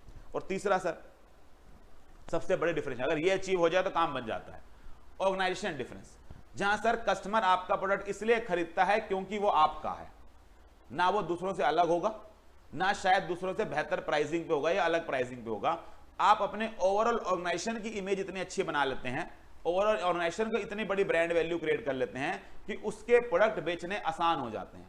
तो ये वो तरह की मार्केट जहां मैंने देखा था कई बार लोकेशन एडवांटेज की वजह से ही आ जाता है कि आपको समझ आ सकता है मेरा कमरे अलग नहीं है, मेरा खाना पीना भी शायद बाकियों से खराब है, प्राइस भी मैं कोई ऐसा अलग से बाकियों से सस्ता या बाकियों से यूनिक चार्ज नहीं कर रहा, लेकिन मेरे पास बाय गॉड ग्रेस होटल की लोकेशन ऐसी मिल गई है जिसके सामने क्या होता है, कोई इवेंट होता है जिसकी वजह से लोग यहां पर आकर ही रुकना पसंद करते हैं। तो इसको बोलते हैं बेटा किस तरह का एडवांटेज मिलना, ऑर्गेनाइजेशनल एडवांटेज मिलना। तो तीन तरह के डिफरेंशिएशन होते हैं, एक प्रोडक्ट बेस्ड, एक प्राइसिंग बेस्ड और तीसरा ऑर्गेनाइजेशन बेस्ड। अगेन फिर वही सवाल, अचीव कैसे करना है बेटा। अचीव करने के लिए हमने एक लर्निंग स्किल बनाई थी, पीपीटी क्यूआईबी। पीपीटी क्या था सर, दो पी। एक प्राइस वो तय करिए जो कस्टमर देने को तैयार है, वो नहीं जो आपको 12 खाता है, आपको 10 का बनता है 12 का बेच दो, नहीं 10 का बनता है तो भी 200 का बेचो, क्योंकि कस्टमर क्या करने को तैयार है 200। तो प्राइस ऐसे तय करिए जो कस्टमर विलिंग टू पे है। दूसरा परफॉर्मेंस इंप्रूव करिए, और टेस्ट और प्रेफरेंस और कस्टमर पे काम करिए। पीपीटी प्राइस, परफॉर्मेंस और आपका टेस्ट और प्रेफरेंस पे काम करना। देन क्यूआईबी क्वालिटी पे काम करिए, इनोवेशन पे काम करिए, ब्रांड इमेज पर, ब्रांड वैल्यू पे काम करिए। जैसे वहां पर वो ऑप्टिमम यूटिलाइजेशन, कॉस्ट सेविंग, उन पे काम करते थे ना, यहां किस पे काम करिए, क्वालिटी पे, इनोवेशन पर, ब्रांड वैल्यू के ऊपर। तो पीपीटी क्यूआईबी, प्राइस वो तय करिए जो कस्टमर देने को तैयार है, परफॉर्मेंस को एलिवेट करिए, बढ़ाइए, टेस्ट एंड प्रेफरेंस वाला प्रोडक्ट बनाइए, क्वालिटी दीजिए, इनोवेशन पे काम करिए, ब्रांड वैल्यू पे काम करिए। इस तरह से डिफरेंशिएशन आएगी। अगर डिफरेंशिएशन आ जाती है बेटा, डिसएडवांटेज एसयूवी, पहली सस्टेन करना मुश्किल होता है, स्विच ऑफ कर जाता है कस्टमर। जब आप एक कस्टमर को बेटा महंगा महंगा कहकर बार बार एक चीज बेचते हो, अलग है महंगी खरीद ले, अलग है महंगी खरीद ले, बेटा वो कुछ दिन खरीदता है, उसके बाद वो रियलाइज करता है कि नहीं मुझे लूटा जा रहा है, वो आज नहीं तो कल ऐसे प्रोडक्ट्स की तरह स्विच ऑफ करेगा जो कंपैरेटिवली क्या है, चीपर है। जैसे बेटा हर प्राइस सेंसिटिव व्यक्ति पूरी जिंदगी प्राइस सेंसिटिव नहीं रहता, ऐसी प्राइस इनसेंसिटिव कस्टमर भी हर समय प्राइस इंसेंसिटिव नहीं रहता। कभी कभी वो क्या हो जाता है, प्राइस सेंसिटिव हो जाता है, उसको लगता है हर समय मैं महंगी चीज नहीं खरीदूंगा, वो स्विच ऑफ कर जाता है। दूसरा सर, आप यूनिकनेस को सस्टेन ही नहीं कर पा रहे हो। जो प्रोडक्ट में आपकी यूनिकनेस थी दूसरों ने क्या कर लिया, उसको कॉपी मार लिया, गई डिफरेंशिएशन। और वी क्या होता है, वही वाली बात, कस्टमर उसे क्या नहीं कर रहा है, वैल्यू नहीं कर रहा है। तो दो बातें बेटा रिस्क में हमने ऑलरेडी पढ़ी थी, वैल्यू नहीं कर रहा है, कंप्यूटर कॉपी मार रहा है। एक तीसरी बात हमने क्या जोड़ दी कि आपका जो कस्टमर है शायद वो क्या कर जाए, यूनिक फीचर को छोड़कर नॉर्मल वाले प्रोडक्ट की तरह, सस्ते वाले प्रोडक्ट की तरह स्विच हो जाए। अगेन बेटा ये कैसे कैसे बचाएगी आपको अलग अलग फैक्टर से, राइवलरी, क्योंकि आपके पास प्रोडक्ट डिफरेंशिएशन है, आपको समझ आ रहा है कि सर मेरा प्रोडक्ट कस्टमर बेहतर मानता है, बहुत बड़ी मार्जिन है आपके पास। आपको यहाँ पे समझ आने वाला, हमने पहले ही पढ़ा था बेटा, जिन मार्केट्स के अंदर प्रोडक्ट डिफरेंशिएशन ज्यादा होती है, क्योंकि हर किसी के अपने अपने कस्टमर होते हैं, जनरली वहां पर आपस में क्या नहीं होती है, राइवलरी नहीं होती है, तो कोई प्राइस वॉर वगैरह नहीं होने वाला। आपको समझ आ रहा है, वो अलग चीज बेचता है, मैं अलग चीज बेचता हूं, कहां से प्राइस से तोड़ लूंगा मैं इसको, तो राइवलरी घट जाती है। दूसरा, बायर की कोई बार्गेनिंग पावर नहीं होती बेटा, बायर पागल हुआ पड़ा होता है आपके प्रोडक्ट के पीछे, वो वेट कर रहा होता है किसी तरह मुझे ये प्रोडक्ट मिल जाए, तो आपकी बार्गेनिंग पावर मुकाबले में क्या होती है, बहुत ज्यादा होती है, बार्गेन की बार्गेनिंग खत्म हो जाती है। सेलर बेटा क्या ही आपको परेशान कर पाएगा। 10 रुपए की चीज बनती है 200 की बिकती है, हद से हद कॉस्ट बनवा के 12 की बनवा देगा, आपको सेलर की बार्गेनिंग पावर से कोई फर्क नहीं पड़ता। 4 प्रोडक्ट डिफरेंशिएशन है, ब्रांड इमेज है, लॉयल्टी है आपके प्रोडक्ट के प्रति। नया एंट्रेंट आने से डरता है कि मैं कैसे तोड़ूंगा, लोग इसके प्रोडक्ट को इतना पसंद करते हैं। आपकी वो ब्रांड इमेज जो हमने थ्रेट टू एंट्रेंट में पढ़ा था, वो ब्रांड इमेज डिफरेंशिएशन क्या करती है, नए प्लेयर को आने से रोक लेती है। और 5वां सब्स्टिट्यूट, क्योंकि बेटा आप खुद ही डिफरेंशिएशन वाले लोग हैं, आपके सामने सब्स्टिट्यूट खड़ा करना अक्सर क्या हो जाता है, मुश्किल हो जाता है। बिकॉज सब्स्टिट्यूट उनके सामने खड़े होते हैं जो ना अक्सर टेक्नोलॉजी पे काम नहीं करते, जो R&D पे काम नहीं करते, जो खुद ही R&D टेक्नोलॉजी पे काम कर करके क्या बना के बैठे हैं, अच्छे प्रोडक्ट बना के बैठे हैं। उनके प्रोडक्ट के अक्सर क्या नहीं आते हैं मार्केट में, सब्स्टिट्यूट नहीं आते हैं। तो हमारे पास 5 यहां से कवर किए थे। और लास्ट बात इसके अंदर जो आती है that is focus strategy. Focus strategy फिर तीसरा तरीका है कि क्यों भीड़ में जाकर लड़ना है, आप भीड़ से अलग चलो। इस भीड़ से अलग चलने की स्ट्रेटजी को क्या बोलते हैं, फोकस स्ट्रेटजी। फोकस स्ट्रेटजी कहती क्या है जी, किसी भी इंडस्ट्री के अंदर सक्सेसफुल होने के लिए, कॉम्पिटिटर को हराने के लिए, उस इंडस्ट्री का एक ऐसा सेगमेंट ढूंढिए, एक ऐसा छोटा इंडस्ट्री सेगमेंट ढूंढिए जो ठीक ठाक साइज का है, बिल्कुल ये भी ना हो 10 लोग हों, ठीक ठाक साइज का है, ग्रोथ पोटेंशियल रखता है और बाकी कॉम्पिटिटर्स की नजर से आज तक छुपा हुआ है। It is not crucial for their success, वो उसके लिए अलग से केटर नहीं करते। इसको बोलते हैं बेटा किस स्ट्रेटजी को ढूंढना, फोकस स्ट्रेटजी को। तो ये जल्दी वहां पर होगा जहां आपको किसी इंडस्ट्री के अंदर कुछ ऐसे कंज्यूमर्स, कुछ अच्छी खासी क्वांटिटी के ऐसे कंज्यूमर्स मिल जाएंगे जिनके प्रेफरेंसेस, जिनके रिक्वायरमेंट्स बाकी इंडस्ट्री से, बाकी बड़ी मार्केट से अलग हैं और कोई राइवल फर्म उसे मीट करने की कोशिश नहीं कर रहा। आप जाते हैं और उनके लिए क्या करते हैं, प्रोडक्ट बनाना शुरू करते हैं। इसको बोलते हैं फोकस स्ट्रेटजी। अब बेटा ये फोकस कई तरह से हो सकता है, ये क्लास ऑफ कस्टमर पे हो सकता है, ये रीजन वाइज हो सकता है, ये टाइम वाइज हो सकता है कि सारी दुनिया सुबह बेच रही है, रात को कोई बेचता नहीं है तो मैं रात को बेचूंगा, क्योंकि रात को कुछ एक क्लास ऑफ कस्टमर निकलता है जिसको शायद वो प्रोडक्ट चाहिए होता है। मैंने आपको खाने का एग्जांपल दिया था, तो वो फोकस एरिया है। अच्छा, फोकस में भी दिक्कत क्या है बेटा, वही दिक्कत है, कंप्यूटर हर जगह आ जाए दुखी करने। आपका डिफरेंशिएशन करोगे उसे कॉपी मारेगा, कॉस्ट कम करोगे उसे कॉपी मारेगा, तुम जाकर रात को बेचना शुरू करोगे वो भी शुरू कर देगा बेचना। तूने कहा जी कंप्यूटर क्या हो जाएगा, will recognise it and copy it. और दूसरी बात सर, कंज्यूमर की प्रेफरेंस भी चेंज हो सकती है। आपको शायद लग रहा है कि आज उसको दुनिया से कुछ अलग चाहिए, शायद कल को उसको क्या ना चाहिए हो, दुनिया से अलग ना चाहिए हो, तो उसको ऐसा लगना शुरू हो जाए कि नहीं मैं भी नॉर्मल जिंदगी जीऊंगा, मैं भी नॉर्मल लोगों की तरह ही क्या करूंगा, वही प्रोडक्ट। तो आपने जैसे एग्जाम्पल लिया था सर, वो लेफ्टीज करके ब्रांड आया था, आपने देखा, आपको ये उम्मीद थी कि लेफ्ट हैंड व्यक्ति को शायद दुख हो रहा होगा कि मेरे लिए अलग से प्रोडक्ट क्यों नहीं बनाया जाता, उसको कंफर्ट नहीं आता होगा। उसने 4 बार आपका प्रोडक्ट लेके देखा, उसको रियलाइज हुआ तुम बिना मतलब के प्रीमियम प्राइस चार्ज करते रहते हो, मैं तो नॉर्मल प्रोडक्ट ही चार्ज यूज कर लूंगा, कोई दिक्कत नहीं है। The consumer doesn't want your special product, वो हट जाता है वहां से। फिर हमने जल्दी देखा था सर इसकी प्रॉब्लम क्या है कि कॉम्पिटिशन में आ ही जाएगा आज नहीं तो कल। अब जैसे ही आ जाएगा बेटा, सिर्फ फोकस से काम नहीं चल पाएगा फिर, क्योंकि वहां 2 भी अगर हो गए ना, 3 भी हो गए ना, 4 भी हो गए, तो उन 2 या 3 को तो हराना ही पड़ेगा ना। भीड़ नहीं आई लड़ने के लिए, 4-5 तो आएगा लड़ने के लिए।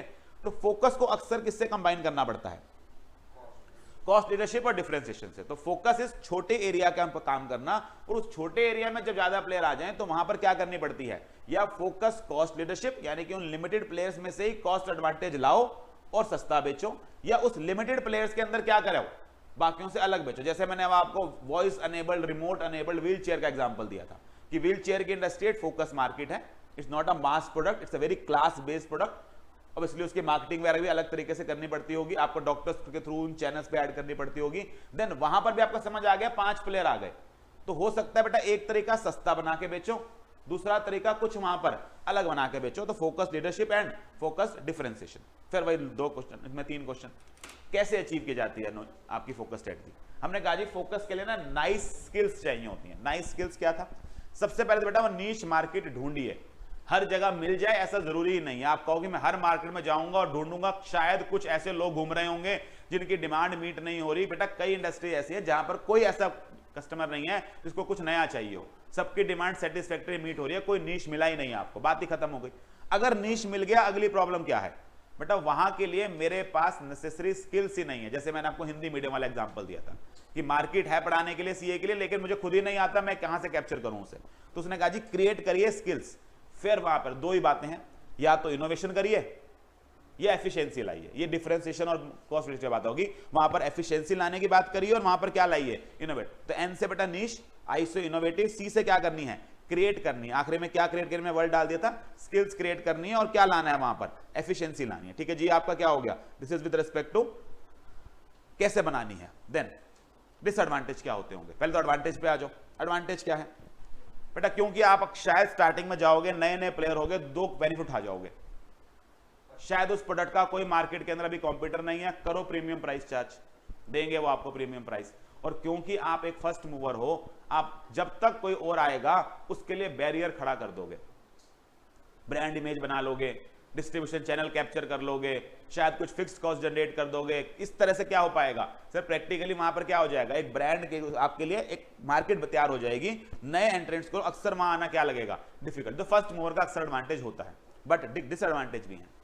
एक तो सर मेरे पास वो कॉम्पिटेंसीज ही नहीं है, तो ये सपने भरे रह जाएंगे कि वहां जाके कुछ अलग दूंगा। कोई कारण होगा बेटा, शायद लोग वहां अलग नहीं बेच पा रहे होंगे, अब उन्होंने भी ढूंढ लिया होगा लेकिन शायद वो भी नहीं कर पाए, क्योंकि उसके लिए जो स्किल चाहिए उनके पास भी नहीं है। आपने जब ट्राई किया आपको ही पता चला नहीं नहीं वो वाली स्किल मेरे पास भी नहीं है, तो वो कॉम्पिटेंसी है ही नहीं इन लोगों के पास जिसके लिए वो स्किल, जिससे वो काम किया जा सकता है। दूसरा, क्योंकि बहुत छोटे तबके को बेचोगे बेटा, इकोनॉमीज नहीं आएंगी, वेस्टेज होगी, प्रोडक्ट की फोरकास्ट नहीं कर पाओगे डिमांड। जैसे मैंने आपको कोरियन फूड का एग्जांपल दिया था सर, रात को रेस्टोरेंट में ना जाने कितना फिकता होगा, क्योंकि उनको अंदाजा ही लगता होगा आज कितने लोग आएंगे। हल्दीराम थोड़ा ना चल रहा है कि बनाओ पतीला भर के सारा बिक जाता है।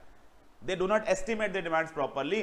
उस काम को करने के लिए शायद जो लेबर आएगी, वो मैन पावर आएगी, वो ज्यादा पैसा मांगेगा, वेस्टेजेस होंगी, इन सब की वजह से इकोनॉमीज बिल्कुल नहीं आएगी, तो कॉस्ट क्या हो जाएंगी, हाई हो जाएंगी। तो बेटा छोटा काम करने की ये तकलीफ तो होती है, कॉस्ट क्या होती है, हाई हो जाती है। देन लास्ट बेटा वही प्रॉब्लम, आज नहीं तो कल क्या आएगा, नीश डिसअपियर हो जाएगा। बड़ी बड़ी कंपनियां जो सारे वो बड़े काम कर रही थी वो भी उस फील्ड में कूद पड़ेंगी, तो आपका जो फोकस एरिया ये क्या खत्म कर दिया जाएगा, खत्म कर दिया जाएगा। तो कंप्यूटर कॉपी मारेगा, मेरे पास कॉम्पिटेंसी नहीं है और वहां की कॉस्ट क्या है, हाई हो जाती है। ये आपके पास इसके अंदर क्या दिए गए हैं, डिसएडवांटेज दिए गए हैं। और last part, best cost provider strategy. Sir ये हमने देखा था, ये ना आजकल के युग में माइकल पोर्टर की दी हुई नहीं है, ये आजकल के युग की डेवलपमेंट है, यानी कि इनोवेशन है ऊपर वाली स्ट्रेटेजीज को जोड़कर। हमने देखा सर दोनों स्ट्रेटेजी में ना तकलीफ दिखती थी। कॉस्ट लीडरशिप की दिक्कत ये होती थी कि आपको लगता था सस्ता तो बना रहा हूं, टेक्नोलॉजी पे काम नहीं कर रहा, कस्टमर को अंदर ही अंदर कहीं ना कहीं ये खीस है, ये डिसअपॉइंटमेंट है कि मैं आउटडेटेड प्रोडक्ट, सस्ता प्रोडक्ट इस्तेमाल कर रहा हूं, लोगों से इंफीरियर प्रोडक्ट इस्तेमाल कर रहा हूं। और जो डिफरेंशिएशन थी उसको हर समय ये फील आती थी कर तो अच्छी चीज इस्तेमाल रहा हूं, लेकिन ये लूटे जा रहे हैं मुझे प्रीमियम प्राइसेस के नाम पर। तो बेटा दोनों के डिससैटिस्फैक्शन को निपटाने के लिए ना एक बीच की स्ट्रेटजी बनाई गई, जो ये कहती है कि ऐसा नहीं है सस्ता मतलब बुरा और महंगा मतलब अच्छा मतलब हमेशा महंगा ही होना चाहिए। कई बार सेम प्राइस पे अच्छा प्रोडक्ट भी दिया जा सकता है। तो ये स्ट्रेटजी बेसिकली है क्या बेटा, इसका एम्फोसिस है कस्टमर को वैल्यू फॉर मनी देना। ये दो बातों पे फोकस करती है, ये लो कॉस्ट पे भी फोकस करती है और बेटर क्वालिटी पे भी करती है। ये दो तरह से आती है, या तो आप अपने कॉम्पिटिटर की क्वालिटी पकड़ लेते हो कि क्वालिटी यही रहेगी, प्राइस गिरा दूंगा। बेटा हर एप्पल को एक OnePlus मिल जाता है जो उन्हें कहना शुरू करता है बिल्कुल कॉपी मार दूंगा तुम्हारे प्रोडक्ट की, लेकिन तुमसे 40% नीचे बेच दूंगा। और दूसरा बेटा क्या होगा, आप प्राइस पकड़ लो उसका और उसे कहो उस प्राइस के ऊपर तुमसे बेहतर बेचूंगा। यहां बेटा ये वीवो ओप्पो परेशान करते हैं, ये प्राइस सैमसंग वाला रखते हैं 12,000 पे, और जब आप सैमसंग से उसको कंपेयर करते हो आपको 4 फीचर फालतू मिल जाते हैं। आपको बैटरी लाइफ बड़ी मिल जाती है, आपको साथ में बड़ा चार्जर मिल रहा होता है, आपको लगता है यार सैमसंग ये नहीं दे रहा, ये दे रहे हैं। ये बेस्ट कॉस्ट प्रोवाइडर है, या तो क्वालिटी पकड़ो प्राइस गिरा लो, या उसी प्राइस पर क्या दे दो, बेहतर फीचर। तो दो तरीके से किया जाता है, offering products at lower price that are being offered by rival, सस्ता बेच रहे हो लेकिन क्वालिटी सेम दे रहे हो, या उसी प्राइस के ऊपर क्या दे रहे हो, मच बेटर क्वालिटी। इस तरह की स्ट्रेटजी को क्या बोला जाता है, बेस्ट कॉस्ट प्रोवाइडर स्ट्रेटजी। तो इसमें जल्दी बेटा पेपर में क्वेश्चन आ जाते हैं केस स्टडी में पहचानने के लिए। आपको देखना पड़ेगा झुकाव एक ही तरफ है ना, अगर कॉस्ट पे बात हो रही है तो कॉस्ट की बात करना, अगर उसी कॉस्ट पर क्वालिटी वही रखने की बात हो रही है उसमें आप लिख रहे होगे कि क्वालिटी भी इंप्रूव करेंगे, वैल्यू भी देंगे, लेकिन सस्ता देंगे, फिर वो कॉस्ट लीडरशिप भी नहीं है, वो डिफरेंशिएशन भी नहीं है, वो क्या है, वो बेस्ट कॉस्ट प्रोवाइडर स्ट्रेटजी है। तो ये हमारा बेटा चैप्टर 3 था पूरा का पूरा। तो इसका अगर टोटल इसकी बात करें तो हमारे पास फिर हमने 6 के 6 जो टॉपिक थे सारे रिवाइज कर लिए। स्टार्ट किया हमने कि आपका इंटरनल एनवायरनमेंट होती क्या है, स्टेक होल्डर में मेंडेस मैट्रिक्स इंपॉर्टेंट क्वेश्चन है, स्ट्रेटेजिक ड्राइवर में टोटल मैंने आपको इंपॉर्टेंट क्वेश्चन मार्क करा दिया था, ग्रुप मैपिंग इंपॉर्टेंट है, customer analysis, customer behaviour 2 question customer में इंपॉर्टेंट है, प्रोडक्ट में 3 टॉपिक इंपॉर्टेंट है, प्राइसिंग, मार्केटिंग ओरिएंटेशन और मार्केटिंग की स्ट्रेटेजी, चैनल अपने आप में पूरा 5 नंबर का क्वेश्चन है,